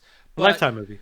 yeah, pretty much. And the thing is like, you know, that has happy music. It has Adam Driver kind of looking lovingly at Scarlett Johansson. I'm like, oh, they're probably gonna like hate each other, but then you find out at the end that they love each other. Blah blah blah. Some really simple shit. The thing is, this movie is not fucking simple at all. Marriage Story is a fucking ride, and it's a subtle ride. It's a subtle ride that I just could not get enough of as I was watching this. Adam Driver and Scarlett Johansson basically in the beginning of the movie write this fucking story, or not story, but like basically a paper about each other, just basically saying everything they love about each other. And discussing like, you know, the negatives that they still love about each other, and it's like, wow, dude, like that shit's honestly really, really. Kirk is saying Nick is now single. What? Why? Because of this, you watch. Hey, every man watching this fucking movie at some point was going. No, I agree, but here's the thing. That means I'm never gonna be single ever again, Kirk, because I don't want to get destroyed. But no, man. Looking at something like this, though, I felt like. You know, I forgot my fucking point I was making. No, it's just like, you know, they have this conversation. They're basically going to therapy together, and all of this because obviously you think like watching a movie, you have to get like an hour and a half in to start knowing about these characters and knowing like why they were together in the first place. They get that done in 5 minutes, and you're like, Yeah. oh man, I feel like I've been knowing them forever. I've known their whole marriage, And then as soon as you know that shit, it goes straight to like we fucking hate each other, and it's amazing. Like after that, they don't have to explain anything, and you just deal with the story in the slowest pace possible. But we're getting the juiciest, most uncomfortable part of the story, and that's the whole movie. We don't have to have a lot of backstory for these guys. Right away going into that, Alan, what did you think about it? You feel like it was too slow at first, or you feel like it jumped into the juiciness of it too fast? What'd you feel? Well, I mean, shit, you should know. I sent a fucking text at 20 minutes. It's just kind of like, yeah, it was good. As far as the movie, like, I didn't know what to expect, and it was one of the things where I honestly didn't even want to watch the movie because everyone's like, "Oh man, this is so amazing! This is so great!" Well, Adam Driver acts off, is co-starring with a piece of wood, and somehow the movie's good. So, like, I honestly don't think Scarlett Johansson is a good actress. Like, before I watched this movie, by the way, before I watched this movie, I'm like, you know what, Adam Driver, I saw you in Black Klansman, and you're my favorite part. I don't know if you're gonna be good. Scarlett Johansson, you couldn't emote to save your fucking life. Literally, we saw Endgame. So Yeah. I was just like, fuck, I don't want to watch this. But ended up the first few minutes when they were doing the reading off the essentially positive notes, I was like, this is so cringy. This is so bad. There's both of them are so terrible, this voiceover shit. But then it started to kind of actually get to what I was going about. They started actually having the breakdown and them just talking and doing small, subtle things that made me really feel like I'm just a fly on the wall to this weird, crazy life. Like I was talking to you in the chat beforehand, and there's conversations where someone will be in one room and someone will be like the other side of the room or in a different room having a conversation. Still like there, they'll be a little louder or they'll try to like stand by the doorway. And I'm like, yeah, that's how real people talk. They don't just sit there, stand in the middle of the room. Okay, honey, gotta make sure the lighting's right so we can have a conversation about our day. It's like, no, they'll be talking in random parts of the room. And Yeah, as they started the doing shots that, are actually in a certain way too. By the way, just to bring this up because I'm so glad you brought that up. The shot is in a way where you're not like not seeing one of the characters. Like they are able to move the angle to where they're both in frame, they're both still talking, and then it moves with the other person to the other room. And it's like a one shot, and this conversation's so natural and it's so continual and so back and forth. I'm like, damn. How many takes did I have to take? Like that must have been difficult as fuck. You know what I mean? and all they're doing is talking. All they're doing is having a conversation in which they are just talking about whatever their day is, or they're having a fight, or they're whatever's going on. But again, like one of the only movies that we were one of the few movies, because I think both Uncut Gems and this movie would be perfect on stage because of just what they do with the very minimalistic stuff they have. They are just dealing with a house, or they're dealing with the front yard, they're dealing with a lawyer's office. They're dealing with the minimalistic sets, but they're able to do so much with it where the actors, it feels like, again, it doesn't feel like they're like, oh man, we got to cut back and forth, and then we got to take a 20-minute break so the actors can rest so they could get into a big fight. It's like, it starts off like we're just talking, and it just goes into something crazy. Like one of the big fights is just a normal conversation. They're just sitting, and every word it's escalating to an explosion. And you're like, how is this is essentially just one shot, but they're still able to do such incredible acting, such incredible ranges with very little. Yeah. But Jed, like, how'd you feel about that? As far as the pacing in the beginning of the movie and everything, and did you feel like it took you a while to get into the zone of enjoying this? How'd you feel? At the beginning, just like Alan, I was just kind of like, okay, where are they going with this? They seem to really like each other. I wonder, like, how they're gonna start this off. Like, are they gonna start it off basically just like, oh, like, oh yeah, their marriage is all happy, whatever. Then something happened, like most movies like this. But no, it seems like, oh, they already got past that part. We're in therapy. Yeah. What the fuck happened? How'd they go from basically saying really positive things about each other to basically just being like, I don't want to read what I wrote. I don't want to read it. Yeah, and even like F bombs being thrown, and it's like, shit. And then it even like answers this fucking like, because a lot of this movie too is a lot of like gender based like I hate to say this, I don't want anyone to hate me for it, but I kind of understood Adam Driver's point more, and the only reason why I felt that way is because I'm a guy. I mean, I'm not trying to think that way. Well, I'm not trying to think that way, but yeah. I get what you mean, because at first I'm feeling for Adam Driver because he is, because they play it really, really well where it seems like part of the movie is from her perspective, then part of the movie is from his perspective. So when you're dealing with his stuff and they're going through all the crazy stuff, I kind of was just like, yo, man, I feel for you. You're doing all this stuff. But then it kind of starts to show the reason she doesn't want to be with him. It's not because, fuck you, I got bored. Is especially the way he deals with his son is he wants to be in control of every single fucking thing. So I started to understand why this relationship deteriorated as it was already over. I'm like, oh, I can get where someone got to this point. So it's not like I ever said fuck you to either one side. I was sympathetic to both, and I understood why this relationship fell apart because the way Adam Driver acts to everybody, I'm like, yo, that can get old after a fucking while. But then the way Nicole was doing her kind of essentially being really dramatic with everything, I'm like, I can see how that gets annoying. So I'm like, it both of them have their faults, but both of them have their good sides. So I'm like, this situation where like I really don't know who to side with because both are being assholes, but both are also right. Yeah, because like honestly, like at first when you're like dealing with Scarlett Johansson side, and then she's basically talking to this woman who's going to be her lawyer. She explains everything that's going on. And you're just like, okay, I'm feeling for her. And then she drops the bomb on what really, Yeah. really fucking did it. And then just like, okay, I'm not on his side whatsoever. This dude fucked up. And then later, basically, while he's basically going through the lawyer process and all that other stuff, you start feeling bad for him because he's not a bad father, but at the same time, he's getting fucked over because he has to do all this other stuff. Otherwise, he's fucked in that process. And the legal system is making the situation where it's impossible for these two, because once you get involved in the legal system, as far as going through divorce or anything, the legal system has these things where you're not allowed to even like make decisions anymore. Like you're just like the initiator, and now everything that's done is the courts. And the thing is it becomes a chess game, and you can't help but be part of the game. Oh, I got really so mad when the lawyers got involved. Like, I almost understand why Adam Driver's character was like no lawyers, because the moment lawyers get involved, I hate them. Yeah, and it even becomes like a territorial thing where it's California versus New York, and it's like, oh my god, like this is so grand. Like it's about two people that don't want to be together anymore. It's a marriage that just is no longer. Yet we're fucking talking about like lawsuits and like New York versus California versus LA versus like the suburb where the fuck he was living in. Yeah. It talks about the business as far as like, you know, plays and acting. I mean, and then the kid. That kid is a motherfucker.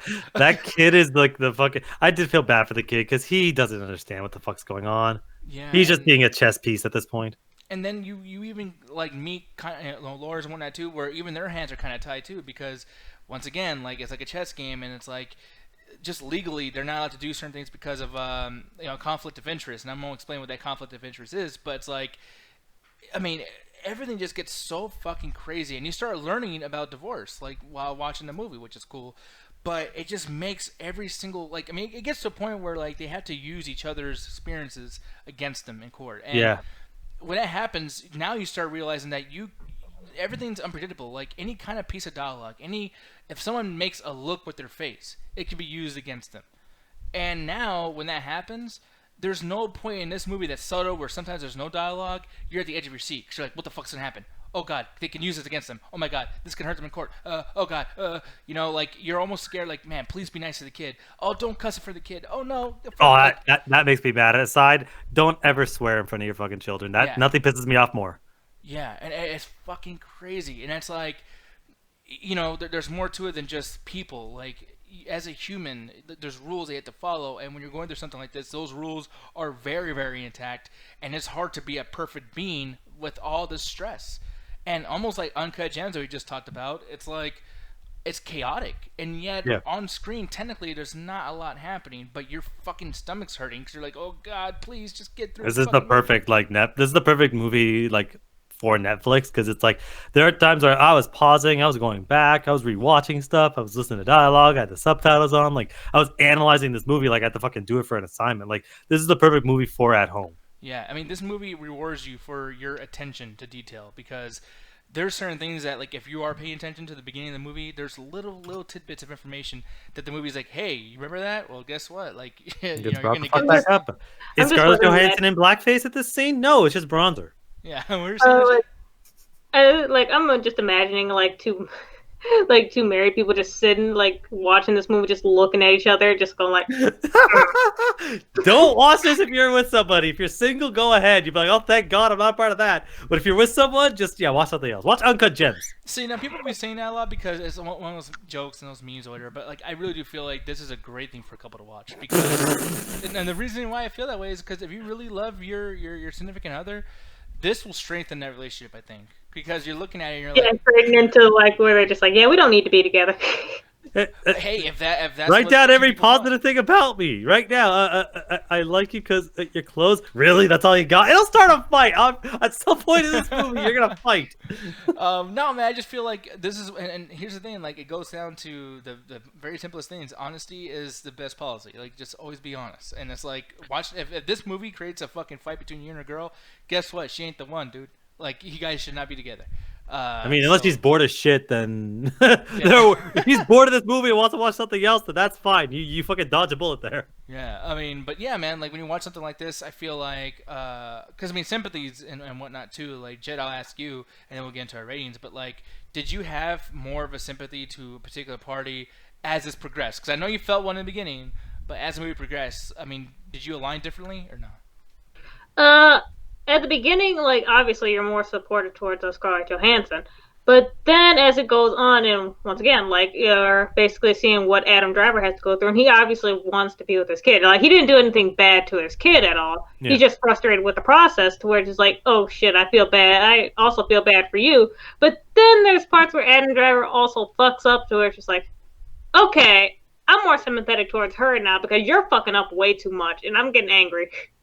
Yeah, no, then those moments are frustrating. And then, like, during the fucking, like, when they're actually in court and that whole scene goes on, it's just like, okay, Yeah. I feel equally sad for both of you because you guys have to basically watch everything you say because it could just be an innocent-ass conversation, then all of a sudden, like, no, well, you did this. Well, my client said this person did this. Well, my client said this person did this. You kind of stumbled a little bit.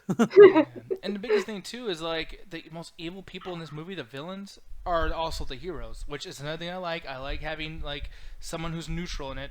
But like Ray Liotta is a Ray Liotta, looking old as shit, like they resurrected him. Yeah, he's a fucking devil. He's a motherfucker. But at the same time, there is not a single point of anything he's saying that I can even slightly disagree with or argue with. Yeah. You know, and Laura Dern is a sneaky fucking bitch. She's horrible, but also she's looking out for somebody else. She's helping somebody. She's the hero. Yeah. So it's like, who, like, can you get mad at the lawyers? I mean, you yes. can, but at the same time, they're also, like, they know this process. Like, they're helping you out. They might fuck over the other person, which is like, they gotta do what they gotta do. Yeah, man. Yeah. Oh, God, I love this movie so much. But for me, the only thing that I had to give it low, and this is wrong against my rating, is I don't think this is a 5 out of 5 movie. I think it's a 3.5 out of 5. And the only reason why is because I feel like maybe a little too long at certain times. I also feel like there's questions I had that the movie didn't answer. I just ended up going like, oh, well, put two and two together. Obviously, this particular thing happened. He's living here now, or she's living there now, or whatever the case may be. And I feel like, man, it probably should have been like really emphasized because at the start of the movie, we were really concerned with that. And now because the movie got distracted with a better storyline, and I appreciate the movie for being distracted by that better storyline, but there is this other story that you got to end, dude. Like, and we didn't get no ending to that, and I was like, what the fuck. Also, to the ending, this ends in a way where I was blue balled. I felt like, man, there's so many great scenes in this movie, and I was rising. I was like, oh fuck, oh fuck, oh fuck, you know, about to come. And then literally, like, well, it just, you know, climax, I'm coming. No, but like, you know, I was like, oh god, here we go. And then I was like, oh, it's over. Oh, that's the credits. That sucks. You know. And that's the thing that really kind of frustrates me about this. But 3.5 out of 5 for me. It's a pretty fucking good movie. It's great for Netflix. But at the same time, too, this is the best thing I've ever seen Adam Driver in and Scarlett Johansson. Those two, fucking amazing. Amazing. So thank you so much, Marriage Story, for existing. And I'm going to throw this over to Jet. Jet, what would you rate this and any final thoughts? Well, anyway. For me, it has to be, let's see. What's the rating I said earlier? 4.4 out of 4. You motherfucker. Out of 4? Yeah, out of 4. Why? As long as that decimal's there, I can go all the way up to 9. I'm going to. No, you can't actually, because you're over 100%. No. Yeah. No. 4.4 out of 4 is 100% 0.4. You're over 100%. 4.1. I'm going to use 4.2. I'm going to use 4.3. 4.4. Out of 5, you can do that. Out of 4, you're over 100%. 1, 2, 3, 4, 5, 6, 7, 8, 9, I thought you 10, said 11, 12. you are bad at math. You did say that earlier, and you're proving it with every rating. Anyway. We're having our own marriage story right now. I know. What the fuck? Alan, I want a divorce. You know what? I'm not. Nico, Nico, give him the papers.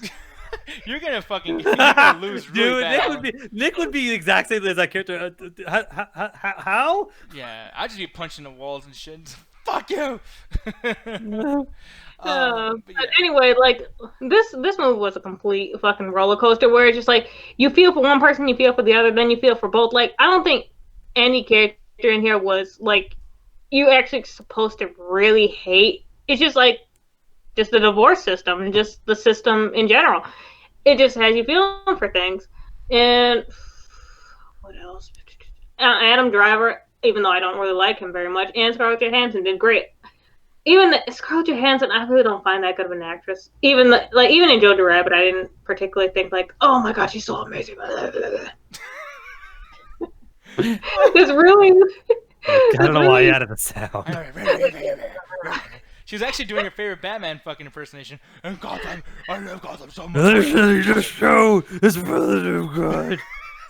And like this whole movie basically just has you thinking about the whole marriage process, and part of it, like during the beginning, like when the beginning happens, you just think like, I wonder if this would have went in a completely different direction if Scarlett Johansson would have did this one certain thing that happens at the end of the movie. Would things be different? Would this whole movie even have happened if they basically talked about certain things? I don't know. Leave it open. The ending also does leave certain things open as well to where it's just like, do they still maybe like, is there something there still? Maybe, maybe not. And it leaves it pretty open. Anyway. Yeah. It was a good movie. 4.4 out of 4. That's an amazing movie. That's the best movie ever made, according to Jet. I enjoy that. Are we just gonna have a new jet scale of fucking? No, because it makes no fucking sense. Alan, it's a 4.12. Yes, that's You still a see how his point. eyes are like, I'm trying to fucking calculate that ridiculous number. How the fuck? We're gonna turn it on. We're gonna bring you the power. Alan, you man, rating and final thoughts about this fucking thing. This just kind of showcases how starved we are for movies that aren't just, hey, we're gonna have an action set piece in the last 30 minutes with explosions and stuff. Like, I can't believe someone in chat earlier says I'm sounding like Martin Scorsese, and honestly, man, there needs to be more movies like this existing. Maybe put them on Netflix so we don't have to go out to theaters and see them. But like, this is just a bunch of actors in a room talking. Like, and going through real emotion and just telling stories that you could watch. You could watch this in 10 years. You could have watched this 10 years ago and it would still affect you the same way. Like, yeah. I'm starting to more and more, every single time I see Adam Driver, not just being, I am Darth Vader Jr. When he's actually doing something and acting, it's enjoyable. I need to watch Lucky Logan. Apparently he's good in that too. Scarlett Johansson, this actually showed me you're actually a good actress. You're not just getting lucky because you've been attractive for your entire fucking life. Like, you actually do have some. No, that was the only reason they ever cast her in anything. I don't think she's ever really had a movie in which she was good in. I know there's probably some indie stuff that I just haven't seen because they never fucking released it anywhere. But this kind of showed, like, yeah, Scarlett Johansson can actually act. Adam Driver's really good. They're really fucking good together in this. But it just kind of showed, like, yeah, if you get the right director and writers, you can make just about anything work. Yeah, it just kind of showed me, like, more so than almost any other movie we review today or probably will review for a while, they could easily do a Broadway show of this, or not Broadway, they probably do a stage play of this really easily because it's very minimalistic. You're having a lot of actors doing a lot of interesting stuff with just the way they're delivering dialogue. There are a lot of moments in here, little things that I didn't think I really wanted to see, but I ended up loving seeing, like just seeing somebody walk to a kitchen mid-conversation while somebody's sitting on a couch. Because you're so used to every single dialogue is we're going to sit in the center of a room and we're just going to keep talking and standing and then we're going to keep cutting back and forth because we need breaks. Like, no, people are actually having natural conversations. So this was definitely one of my most favorite movies of the year. It's definitely probably a 4.5 out of 5. Because I can't say, oh my God, I fucking loved every second of it. I did. But it's one. No. 4.5 out of 5, a normal rating. Because, yeah, I loved every second of it. I enjoyed the hell out of it. There were some moments with the kid where I don't think it really nailed it. And there were some moments where I think they could have really did something else with it. Like, I wish they focused a little bit more on Nicole. I think they focused too much on Adam Driver's character. I would have liked to see a little bit more. But that's just me wanting more of this movie. Yeah. which is a good thing to have. But yeah, we were gonna Oh, do. Oh, go ahead. you know what? There is something I did want to bring. I wish I could have gotten more. Like, wish I could have related to them a little bit more. Like, obviously, I'm not married and not going through a divorce, but I feel like because like they're both so successful and whatnot, and they both live in like two like high paying like places that are hard to live in if you don't like make a lot of money. I feel like this would have been a little bit better if it was more like it may be like still two different states, but not like such high end like areas. And the What career I'm choice, I thinking, was like more realistic. yeah, and the career choice, I was very much like, okay, there's only so much sympathy. Like, there's a ceiling on my sympathy because I'm like, like, oh, what? You can't be like fucking the best star ever. Like, what I mean? Like, there's certain things I was kind of like, yeah. Because like I You know can go why they divorce. did that way to make it like more difficult for like Adam Driver and whatnot, but I feel like part of me thinks this would have also been a great movie if So So it's like broke motherfuckers can't get divorced. Yeah, yeah, I you feel can't you, afford to buddy. get divorced. Yeah. Shit, that would be a different. Honestly, I do get what Jet's getting at. That if you had a situation where they weren't just having this magical amount of money to do this stuff, that it would have been it could have been a different movie. I didn't mind it because yes, they had enough money to deal with these expensive lawyers, but they throw enough money around to show that it's like it is money, but these lawyers are so expensive and this process is so expensive that it's like, yeah, broke motherfuckers can't get divorced. Where it's like these people are essentially almost lucky they're able to go through this, but you see how much stress this is putting on them. I'm like, you know what, I can still roll with But this. even that would have been an interesting movie as well. Like, yeah, they basically they want to go through the divorce process, but they end up getting bankrupt in the process, as well as like they're not these two successful people. Like one being an actor in like fucking Broadway or whatever the fuck, and the other being a director. I don't remember which one they were. Yeah, Yeah. I know what you One mean. thing too to bring it up really quick before we get the fuck out of here, because yeah, we are gonna be leaving. But let's just say that these two people were real, right? Do you feel, Jet, that they should have got lawyers at this point? That's hard to say. With Scarlett Johansson, it seems like she basically just wanted to be completely away from him or whatever, and she still like she wanted her kid. Hmm,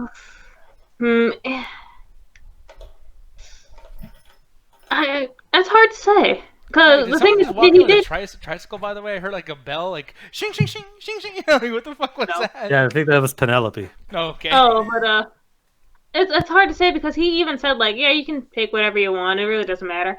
They really only got involved in this because of the kid and whatever, and it's just like you would have to get lawyers involved if basically let's say like, oh, you basically wanted the custody of your kid, not like, oh, I actually want him. Like I want him most of the time. No, I want him most of the time. Who's he basically gonna actually stay with?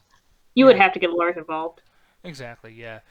So yeah, I mean, I agree with that too. Alan, how about you, man? What do you think? If these people were real, do you think that getting the lawyers was a good idea or no? I still, you know how I feel about the legal system in general. No, I think getting lawyers in here causes a problem. But Jed has a point. You're bringing a kid in, and especially with how the I guess one of the last confrontations they ever had at the end of the movie, I think it would have been inevitable. I think that they would have tried. They would have gone. I mean, they did go essentially as far as they could, but as soon as it got to the point where they were never going to agree on it, because the whole one of the biggest parts of this was where they're going to live. They clearly were never going to agree on that ever. So I think it would have got to the point where if the lawyers didn't get called in, then they would have eventually get called in because they would have never agreed on where the kid was going to end up. And really quick, the last question before we get out here. Kirk says, "Who gets Alan, Jet or Nick?" Please, Nick. Well, I want to go. With... oh well, sorry, Alan. Like we're related by blood, so you're coming with me. I'm sorry, but nah, man. Alan's coming with me. I think I'll take. Wait, care wait, of him. wait. Okay, I can't.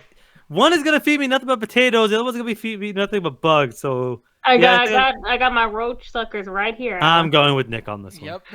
And that's I people. didn't The know end that. of our marriage story. Thank y'all for watching very much. We're gonna get the fuck out of here. You guys can Alan, find. you don't get a say in this. Yeah, he actually doesn't. He's a kid, which is pretty unfortunate, but that's how it really works, people. It's fucked up. But here's the thing, though, people. You guys can go to the Metropolis to see Alan do his thing. Alan, you want to tell him anything that you guys are planning or doing, whatever the case may be? Yes. So if you're curious to hear about, because we didn't, we are gonna be doing our own on the chat deck, our own top 10 when it comes to video games, movies, and all that stuff, probably in the next week or so. But if you're actually curious to just a long form version of just the best and worst games of the year, or even the middling review, go check out the arcade. It posted up a few days ago. That's where me and a few people from ARPG and some new people that have just joined the Metropolis Collective, where we talk about what we thought the best and the worst games are, and some games in the middle that were like, hey, check this stuff out. We also halfway through during the recording, that's when they did the VGAs, and I just go on a rant about how the fuck did Sekiro win Game of the Year. Yeah, I remember that. That was actually pretty fucking funny because like as the news came out, I was like, what the fuck? Anyway, this game's great. Crack addict let that game win.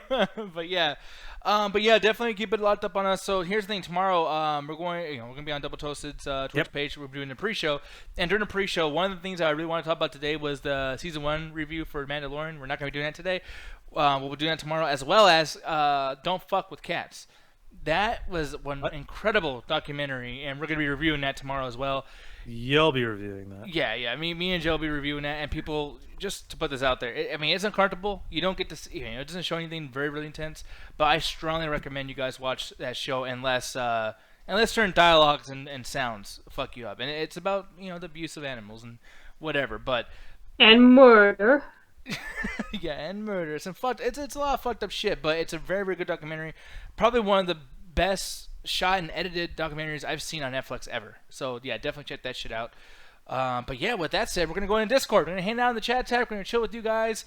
So yeah, we'll see you there in a minute. But with that said, you guys don't even have to say it. I'm just gonna play the music. So boom, attack the goddamn chat. You sons of bitches. Jesus. If 4.4 out of 4 is not a fucking rating, Jeff.